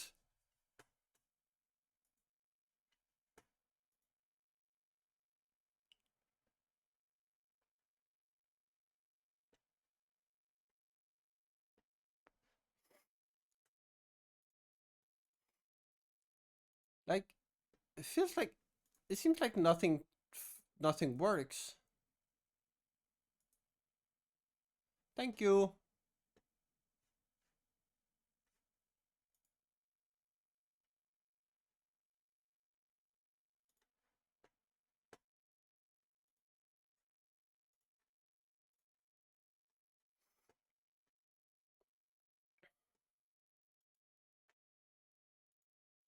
This is so weird.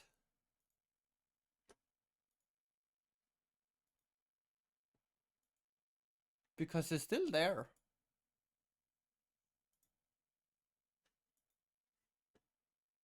What the fuck?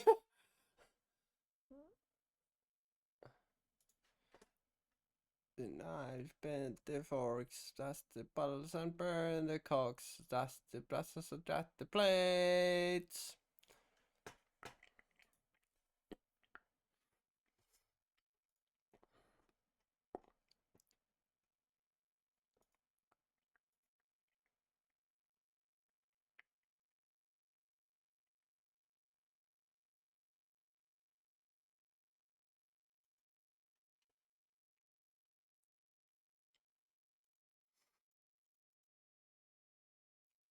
Okay, so there is some kind of error.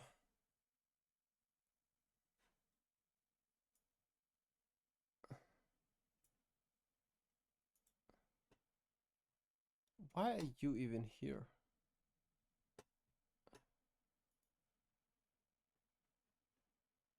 There's some kind of error.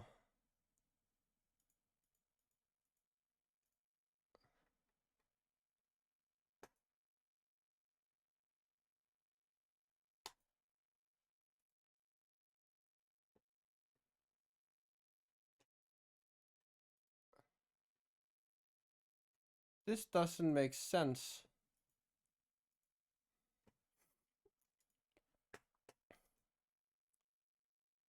It's Twitch which it doesn't have the.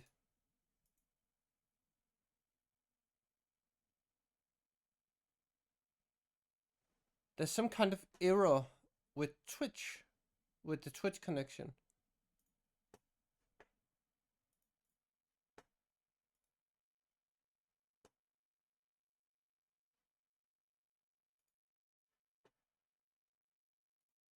That's weird.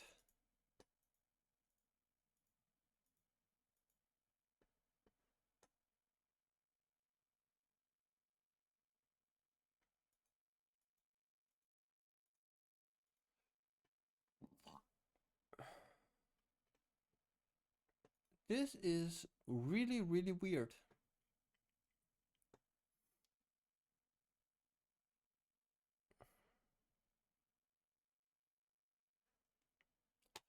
Well, we'll see on the seeing that or look at that tomorrow or some time, which is not now. And I do not have any mods here. Nice. Mm. Okay. Sam got up. He was dazed, and blood streaming from his head dripped in his eyes. He groped forward, and then he saw a strange and terrible thing. Gollum on the edge of the abyss. I have read that.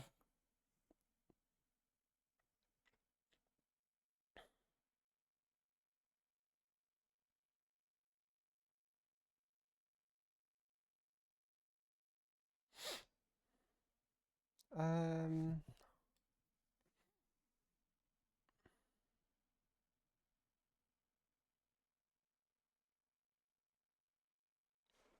Precious, precious, precious, Gollum cried. My precious, oh, my precious. And with that, even as his eyes were lifted to globed prize, he stepped too far, toppled, wavered for a moment on the brink, and then with a shriek he fell. Out of the depths came his last veil, precious, and he was gone. There was a roar and a great confusion of noise. Fires leaped up and licked the roof, then throbbing grew to a great tumult, and the mountain shook. Sam ran to Frodo and picked him up and carried him out to the door, and there upon the dark threshold of the Samath Naur, high above the plains of Mordor, such wonder and terror came on him that he stood still forgetting all else, and gazed as one turned to stone. A brief vision he had of swirling clouds, and in the midst of the towers of and battlements, tall as hills, founded upon a mighty mountain throne, above immeasurable pits, great courts and dungeons, eyeless prisons, sheer as cliffs, and gaping gates of steel and adamant, and then all passed.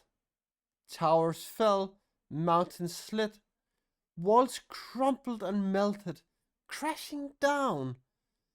Vast spirals of smoke and spouting steams went billowing up, up until they toppled like overwhelming wave, and its wild crest curled and came foaming down upon the land.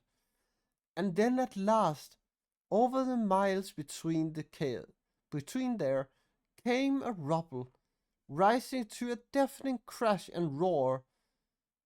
The earth shook, the plain heaved and cracked, and Orodrin reeled. Fire belched from its riven summit. The skies burst into thunder, soaring with lightning.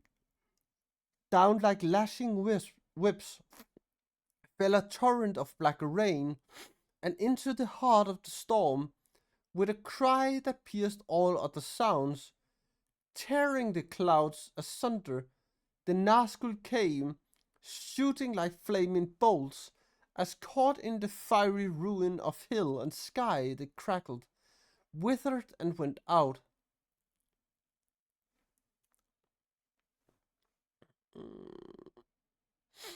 Well, this is the end, Sam Gamgee, said a voice by his side, and there was Frodo, pale and worn, and yet himself again, and in his eyes there was peace now, neither strain of will, nor madness, nor any fear.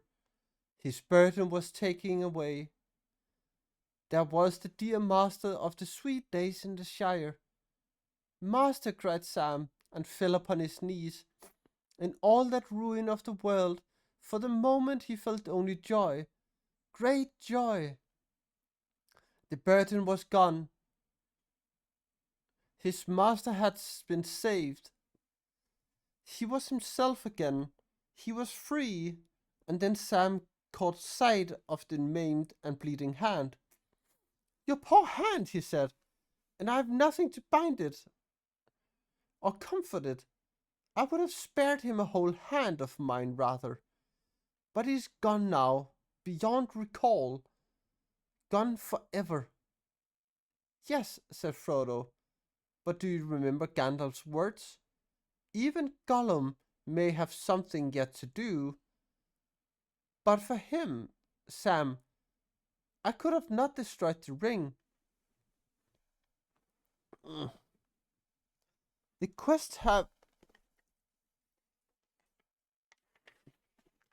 been in vain, even at the bitter end. So let us forgive him, for the quest is achieved, and now all is over.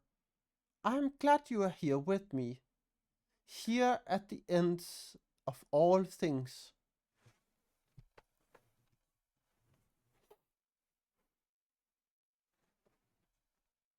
Mm,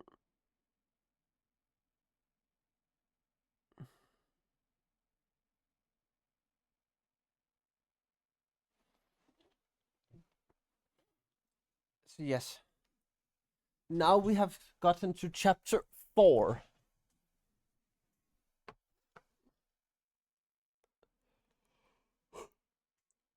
Chapter 4, The Field of Cormallen.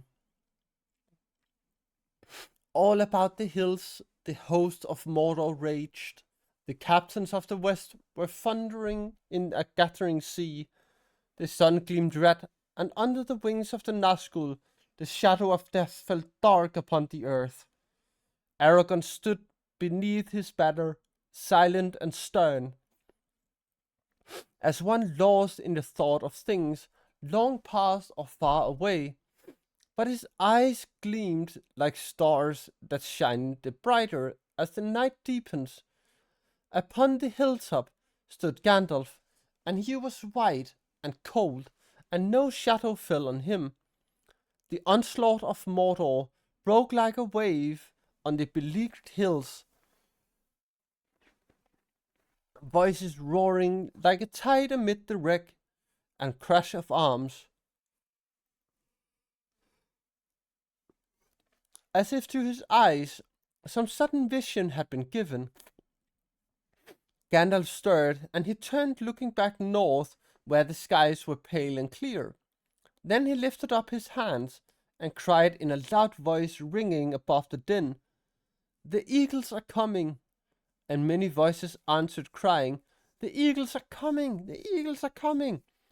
The hosts of Mordor looked up and wondered what this sign might mean. There came Gwahir, the Wind Lord, Elandroval his brother, greatest of all the eagles of the north, mightiest of the descendants of old Thorodon, who built his eyries in the inaccessible peaks of the encircling mountains where Middle-earth was young. Behind them in long swift lines came all the vassals from the northern mountains, speeding on a gathering wind. Straight down upon the Nazgul they bore, stooping suddenly out of the high airs, and then the rush of their white wings as they passed over was like a gale.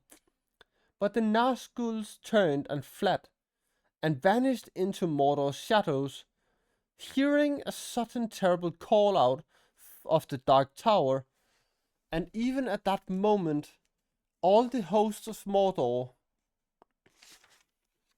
trembled and doubt clutched their hearts. Their laughter failed, and the hands shook, and the limbs were loosed. The power that drove them on and filled them with hate and fury was wavering. Its will was removed from them, and now looking in the eyes of the enemy, they saw a deadly light and were afraid. Then all the captains of the West cried aloud, for their hearts were filled with a new hope in the midst of darkness.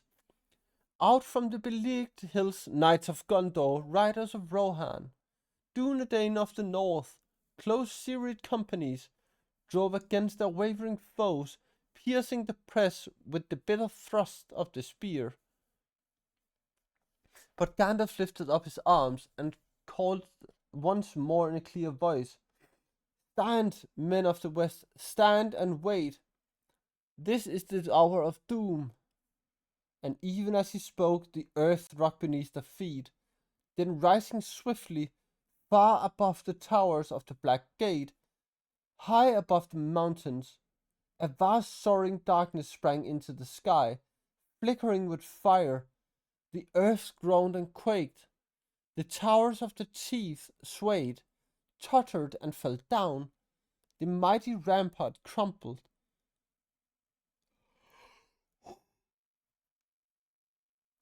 Ugh. The Black Gate was hurled in ruin, and from far away, now dim, Now growing, now mounting to the clouds, there came a drumming rumble, a roar, a long echoing roll of ruinous noise. The realm of Sauron is ended, said Gandalf.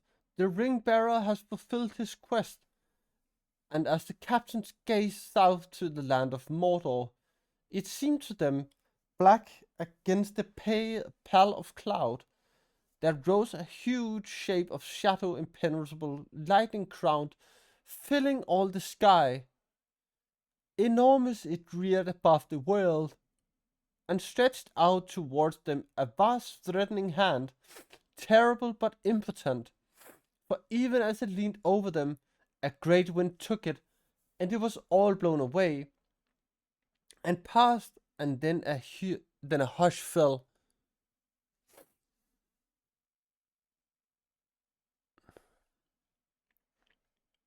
The captains bowed their heads, and when they looked up again, behold, their enemies were flying, and power of Mordor was scattering like dust in the wind. As with death smites the swollen brooding thing that inhabits their crawling hill, and holds them all in sway, ants will wander witless and purposeless, and then feebly die. So the creatures of Sauron, orc or troll or beast, spell enslaved, ran hither and thither, mindless, and some slew themselves, or cast themselves into pits, or fled wailing back to hide in holes and dark lightless places, far from hope.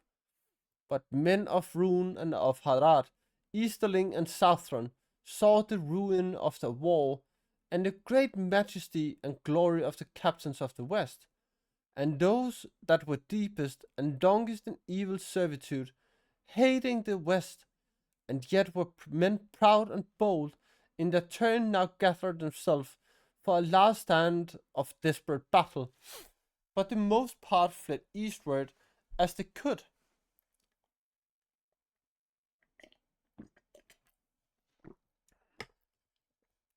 And some cast their weapons down and sued for mercy. Then Gandalf, leaving all such matters of battle and command to Aragorn and the other lords, stood upon the hilltop and called, and down to him came the great eagle Gwahir, the Wind Lord, and stood before him.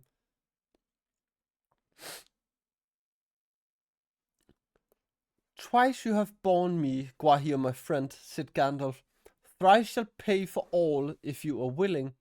You will not find me a burden much greater than when you bore me from Saxagil, where my old life burned away. I will bear you, answered Gwahir, whither you will, even were of you made of stone. Then come and let your brother go with us, and some other of your folk who is most swift, for we need of speed greater than any wind, outmatching the winds of the Nazgul. The northern blows, but we shall outfly it, said Gwahir, and he lifted up Gandalf and sped away south, and with him went Landurval and Meneldur, young and swift, and they passed over Udun and Gorgoroth, and saw all the land in ruin and tumult beneath them, and before them Mount Doom blazing, pouring out its fire.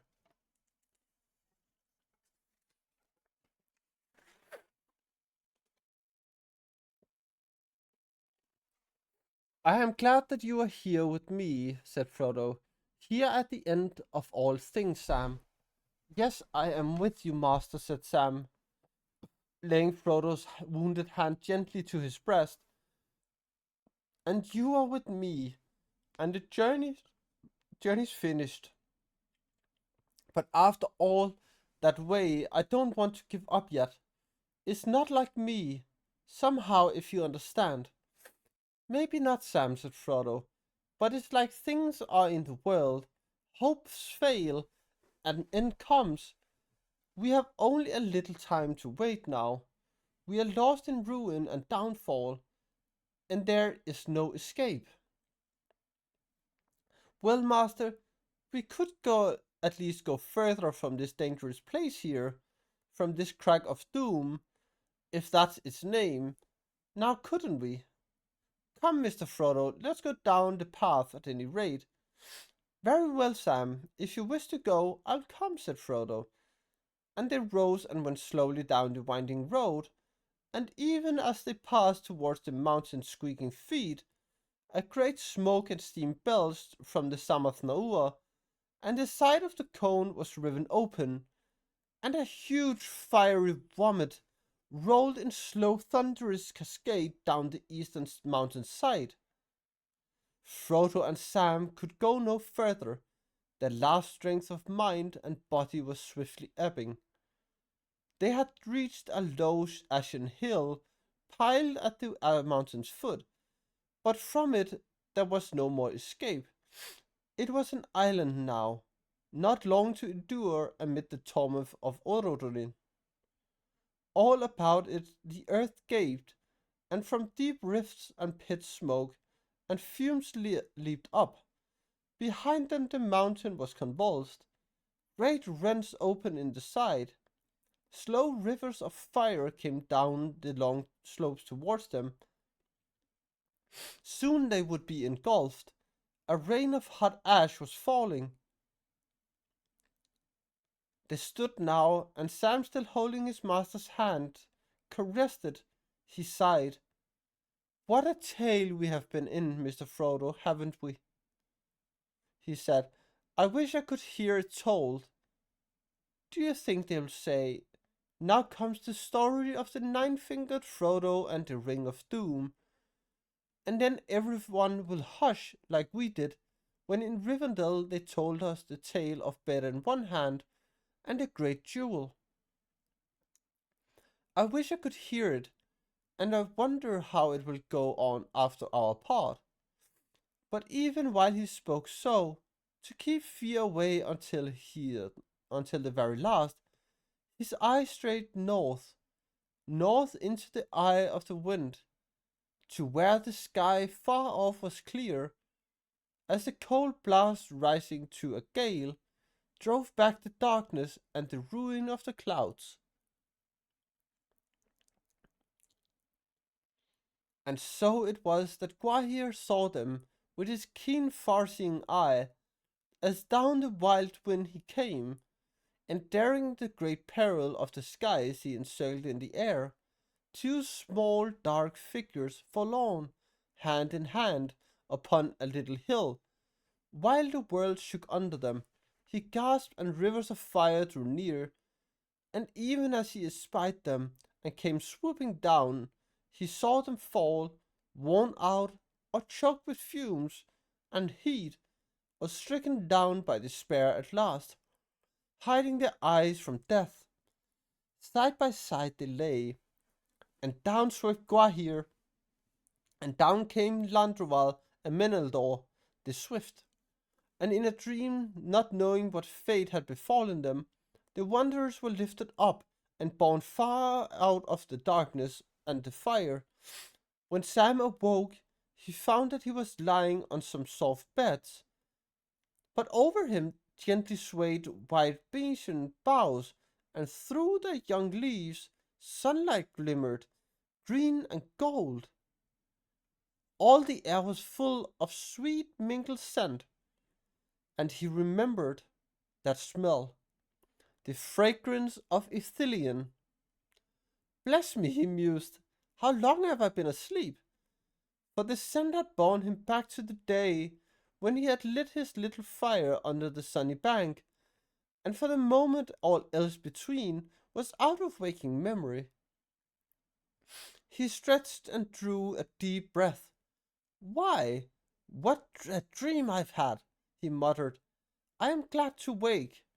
He sat up, and then he saw that Frodo was lying beside him, and he slept peacefully, one hand behind his head, and the other resting upon the coverlet. It was the right hand, and the third finger was missing.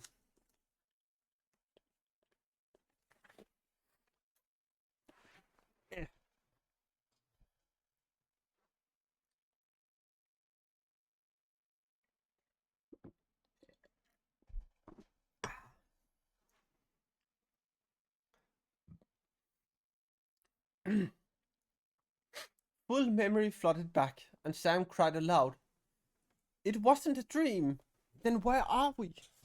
And a voice spoke softly behind him, "In the land of Ithilien, and in the keeping of the king, and he awaits you."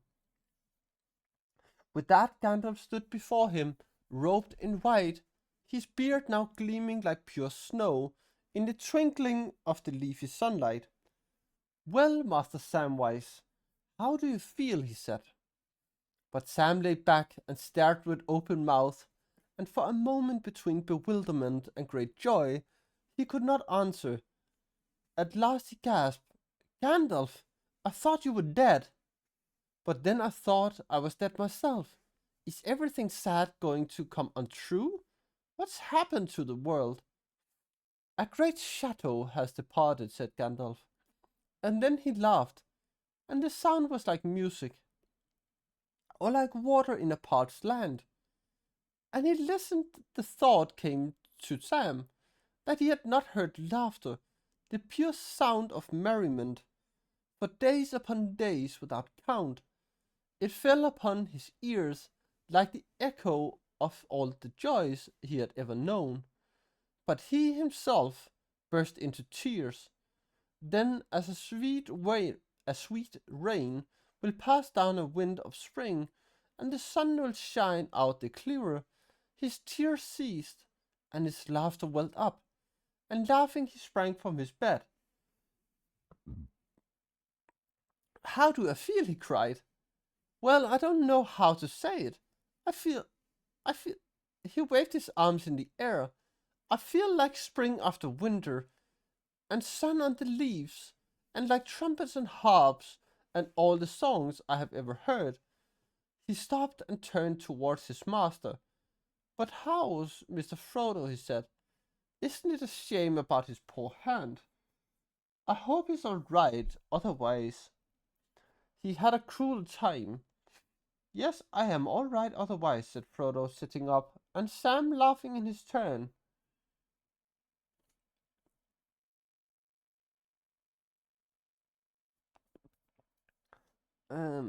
I fell asleep again waiting for you, Sam, you sleepyhead.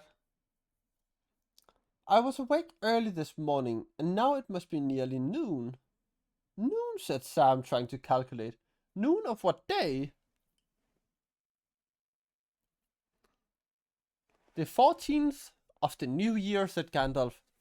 "Or if you like, the 8th day of April in Shire reckoning."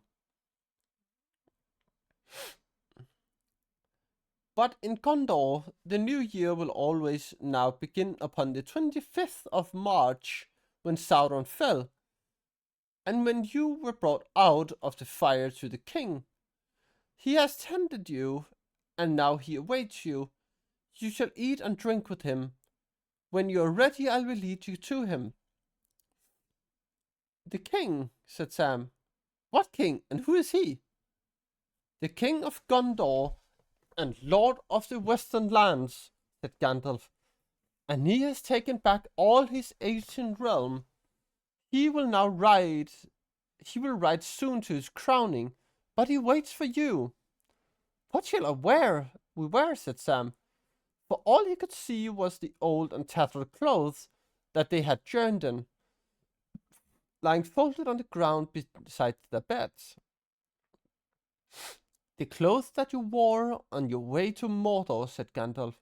"Even the orc rags that you bore in the Black Land, Frodo, shall be preserved.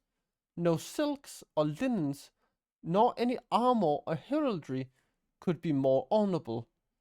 But later I will find some other clothes, perhaps." Then he held out his hands to them, and they saw that one shone with light. "What have you got there?" Frodo cried. "Can it be?" "Yes, I have brought your two treasures. They were found on Sam when you were rescued. The Lady Galadriel's gifts, your glass, Frodo, and your box, Sam. You'll be glad to have these safe again." When they were washed and clad, and had eaten a light meal, the hobbits followed Gandalf. They stepped out of the the beech grove in which they had lain, and passed on to a long green lawn, glowing in sunshine, bordered by stately dark-leaved trees, laden with scarlet blossom. Behind them they could hear the sound of falling water, and a stream ran down before them, between flowering banks, until it came to a green wood at the lawn's foot, and passed then on under an archway of trees, through which they saw the shimmer of water far away. As they came to the opening in the wood, they were surprised to see knights in bright mail and tall guards in silver and black standing there, who greeted them with honor and bowed before them, and then one blew a long trumpet, and they went on through the aisle of trees beside the singing stream. So they came to a wide green land, and beyond it was a broad river in a silver haze, out of which rose a long wooded isle, and many ships lay by its shores. But on the field where they now stood, a great host was drawn up, in ranks and companies glittering in the sun, and as the hobbits approached, swords were unsheathed, and spears were shaken, and horns and trumpets sang, and men cried with many voices, and in many tongues.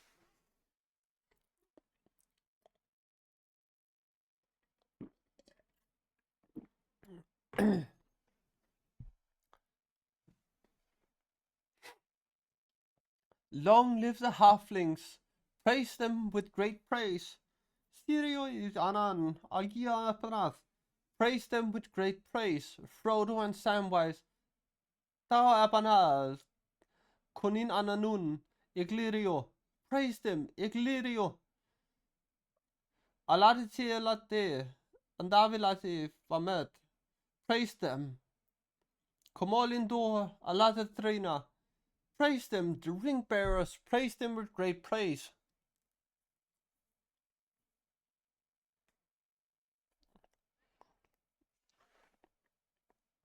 And so the red blood flushing to their heads, and their eyes shining with wonder, Frodo and Sam went forward and saw that in the midst of the clamorous host were set 3 high seats built of green turfs. Behind the seat upon the right floated white on green a great horse running free.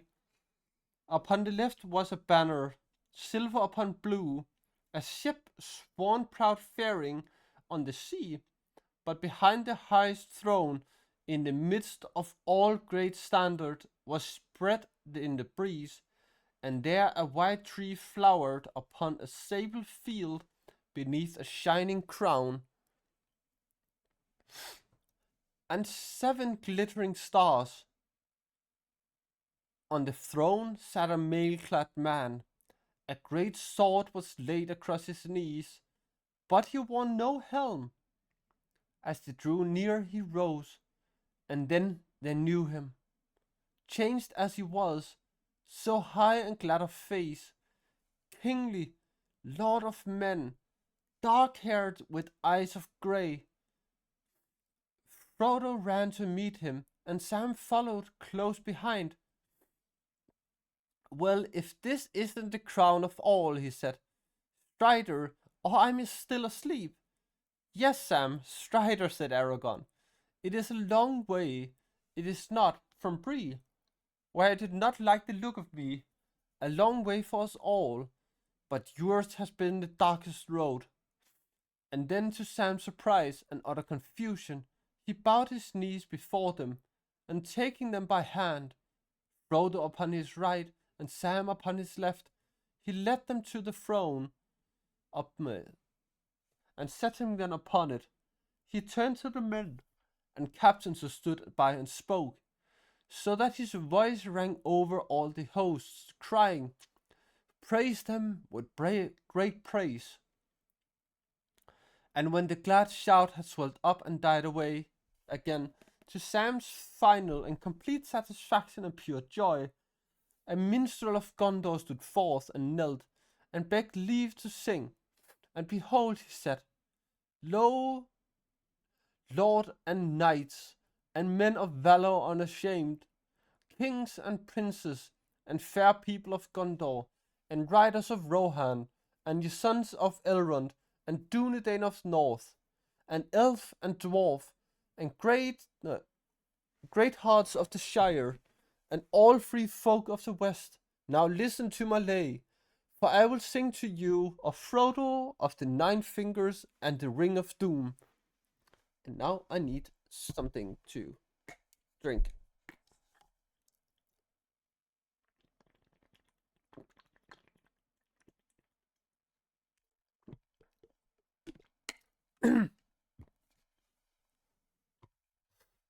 Oh my god.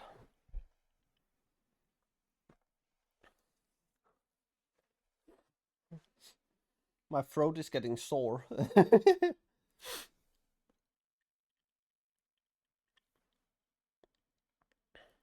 And when Sam heard that, he laughed aloud for sheer delight, and he stood up and cried, "Oh, great glory and splendor, and all my wishes have come true." And then he wept. And all the host laughed and wept. And in the midst of the merriment and tears, the clear voice of the minstrel rose like silver and gold, and all men were hushed. And he sang to them, now in elven tongue, now in the speech of the West, until their hearts, wounded with sweet words, overflowed, and their joy was like swords, and they passed in thought out of regions where pain and delight flow together. And tears are in the very vine of blessedness. And at the last, as the sun fell from the noon, the shadows of the trees lengthened, he ended. Praised them with great praise, he said, and knelt. And then Aragorn stood up, and all the hosts arose, and they passed to pavilions made ready, to eat and drink, and make merry while the day lasted. Mm.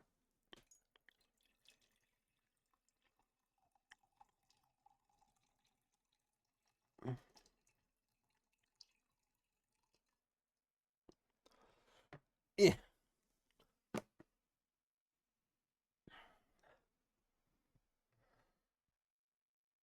And now I lost it. There. Frodo and Sam were led apart and brought to a tent, and their old raiment was taken off, but folded and set aside with honor, and clean linen was given to them. Then Gandalf came in and in his arms, to the wonder of Frodo. Troll, it doesn't work!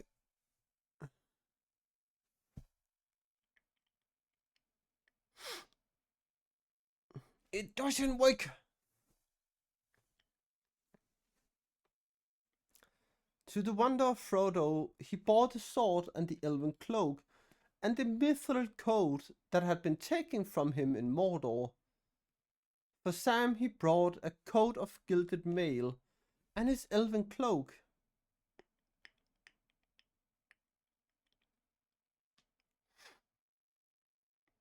All healed of the soils and hurts that it had suffered, and then he laid before them 2 swords.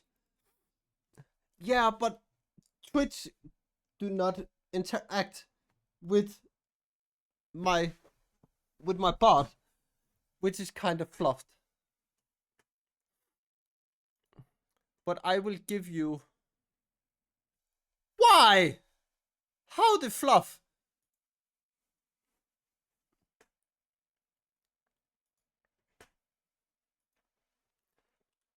Okay, everyone, we drop.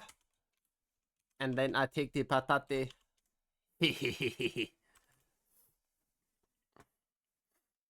Okay, troll, when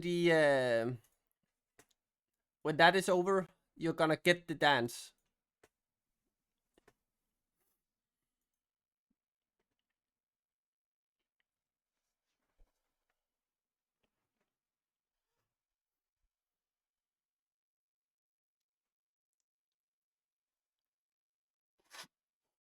But as I have no mods at the moment, I cannot turn the rewards off.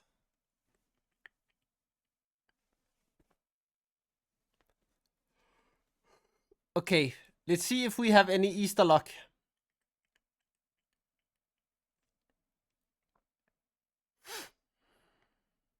Do we have any Easter luck?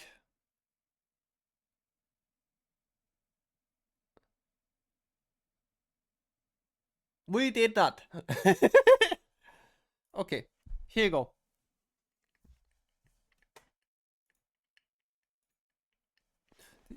To blunt the knives, bend the forks, crash the bottles and burn the corks. Just the process of crack the plates. That's what Bilbo Baggins hates. That's the brat, tail the mat, even butter the bread to mat. You're the better crap the saw. Stress it out on every door.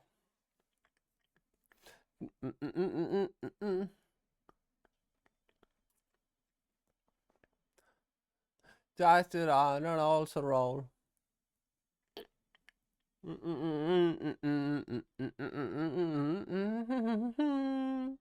That was Bilbo Baggins hates.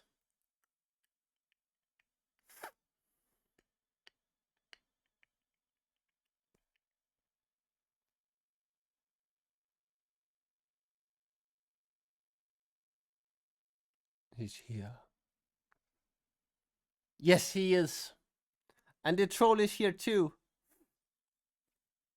But I'm going to try to fix it because I just think it's an update. I haven't updated my bot in and my OBS in 3 months. Whoops.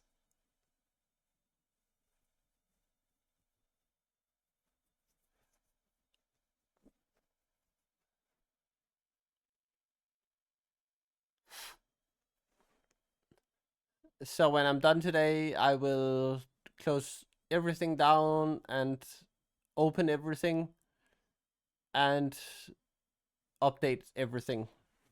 And then we will see how things turn to shit.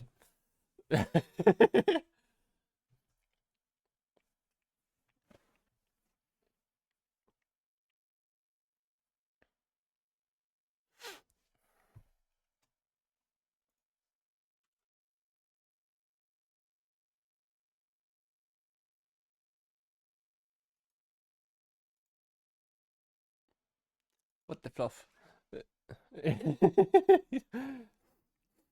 I just haven't had the I haven't had the energy to update things. I'm only barely getting on top of my energy levels again. February and March. No, primarily March has been a shit show.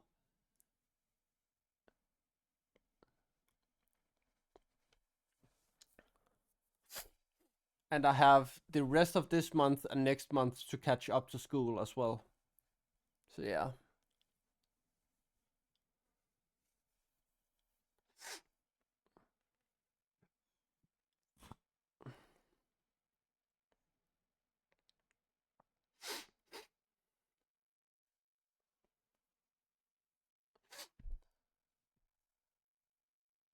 Okay. I do not wish for any sword, said Frodo. Tonight at least you should wear one, said Gandalf. Then Frodo took the small sword that had belonged to Sam, and he had laid at his side in Cirith Ungol.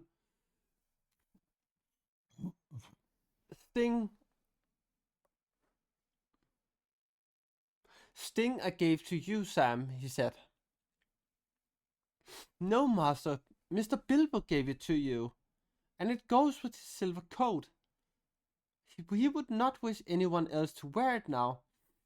Frodo gave way, and Gandalf, as if he were their squire, knelt and girded the sword belts about them, and then rising, he set circlets of silver upon their heads. And when they were arrayed, they went to a great feast.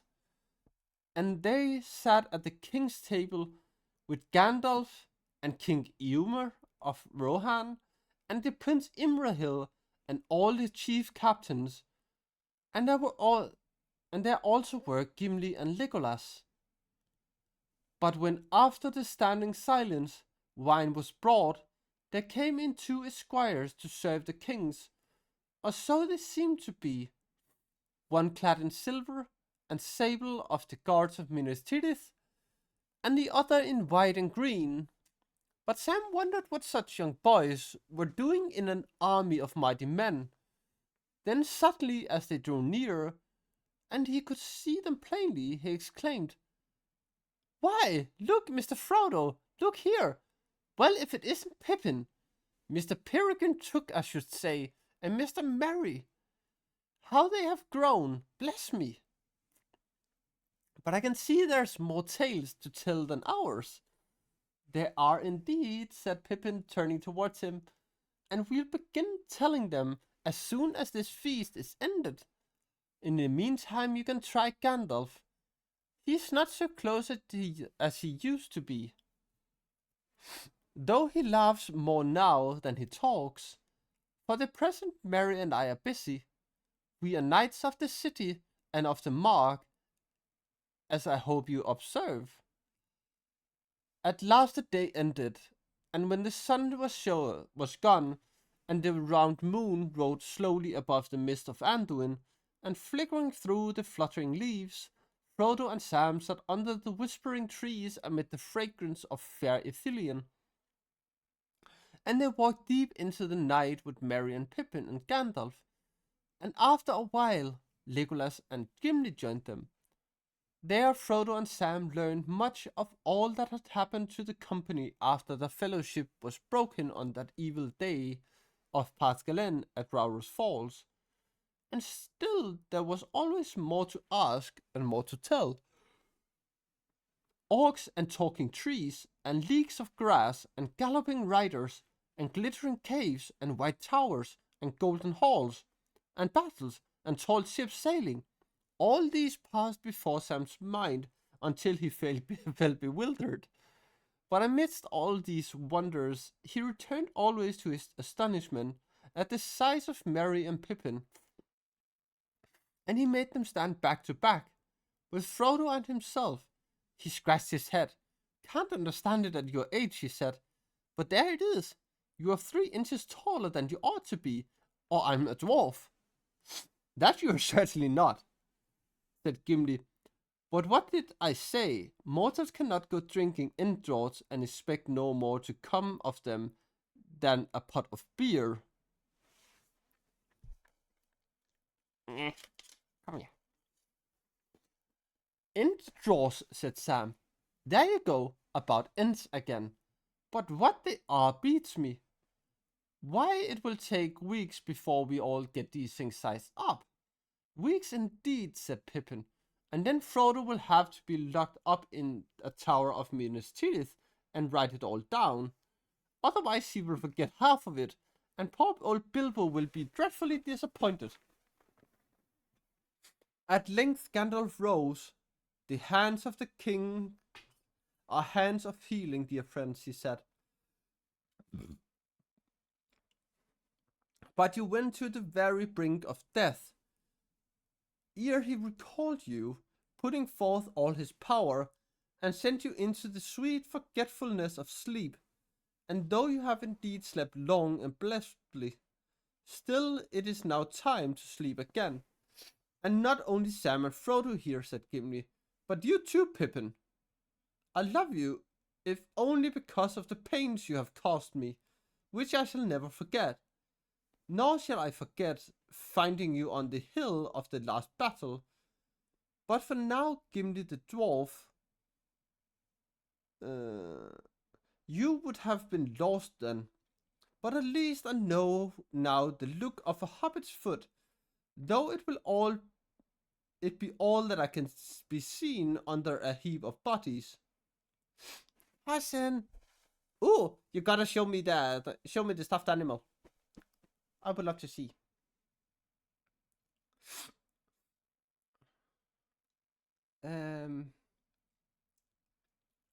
Oh, nice. Well, that fits Pippin really, really well.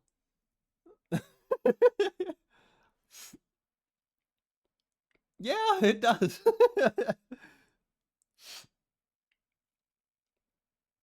And when I heaved that great carcasses off you, I made sure you were dead. I could have torn out my beard, and it is only a day yet since you were first up and abroad again. To bed now you go, and so shall I. And I, said Legolas, I shall walk in the woods of this fair land, which is rest now, in days to come, if my elven lord allows. Some of our folk shall remove hither, and when we come it shall be blessed. For a while. For a while. A month, a life, 100 years of men? But Anduin is near, and Anduin leads down to the sea. To the sea? To the sea, to the sea, the white gulls are crying. The wind is blowing, and the white foam is flying. Westward away, the round sun is falling. Grey ships, grey ship, do you hear them calling? The voices of my people that have gone before me. I will leave the woods that bore me. For our days are ending and our years are failing. I will pass the white waters lonely sailing. Long are the waves of the last shore falling. Sweet are the voices in the lost isle calling. In Eresir, in elven home, that no man can discover, where the leaves fall not, the land of my people forever. And so singing, Legolas went away down the hill. Yeah, exactly. A fool of a took. Then the others also departed, and Frodo and Sam went to their beds and slept. And in the morning they rose again in hope and peace. And they spent many days in Ithilien, for the field of Comalon, where the host was now encamped, was near to Henethanoon, and the stream that flowed from its falls could be heard in the night as it rushed down through its rocky gates and passed through the flowery meads into the tides of Anduin by the Isles of Caer Andros.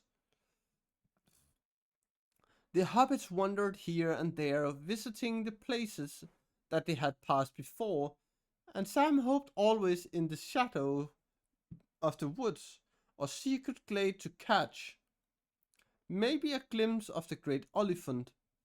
And when he learned that the siege of Gondor there had been a great number of these beasts, but they were all destroyed, he thought it as a sad loss. Well, one can't be everywhere at once, I suppose, he said. But I missed a lot, seemingly.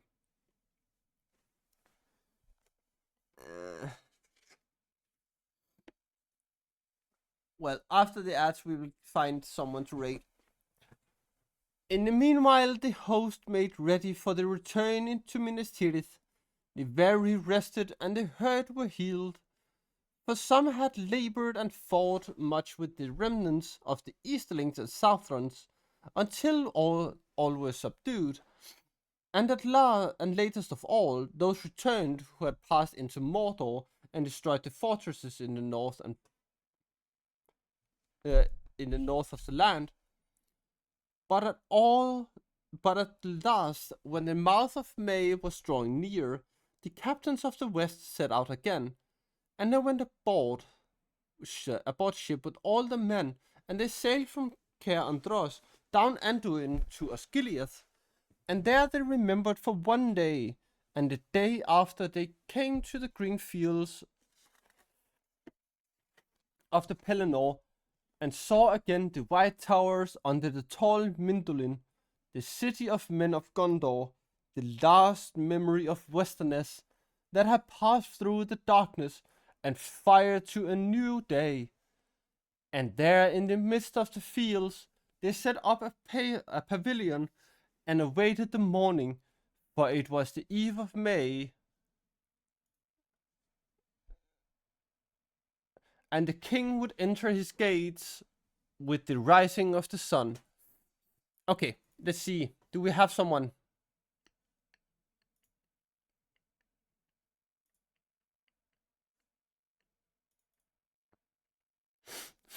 Okay, interesting. Okay, do any of you have some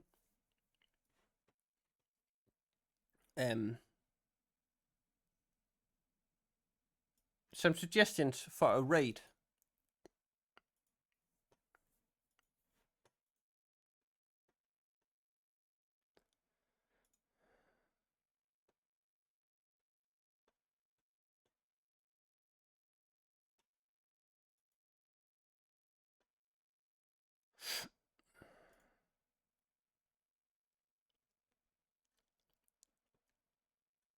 Uh,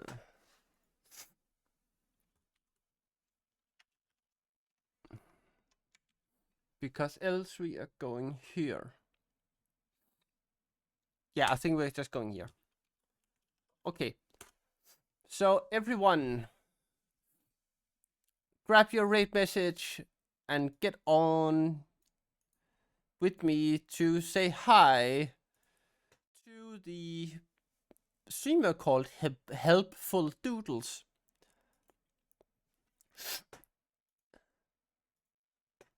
So let's go and say hi. And thank you a lot for being here today. I appreciate it very much. We will go next Sunday and also read a chapter. So you all have a great week. I appreciate you all. And I hope you have all have had a great Easter. Also with me. But yeah, I will see you all next Sunday. And again, happy Easter!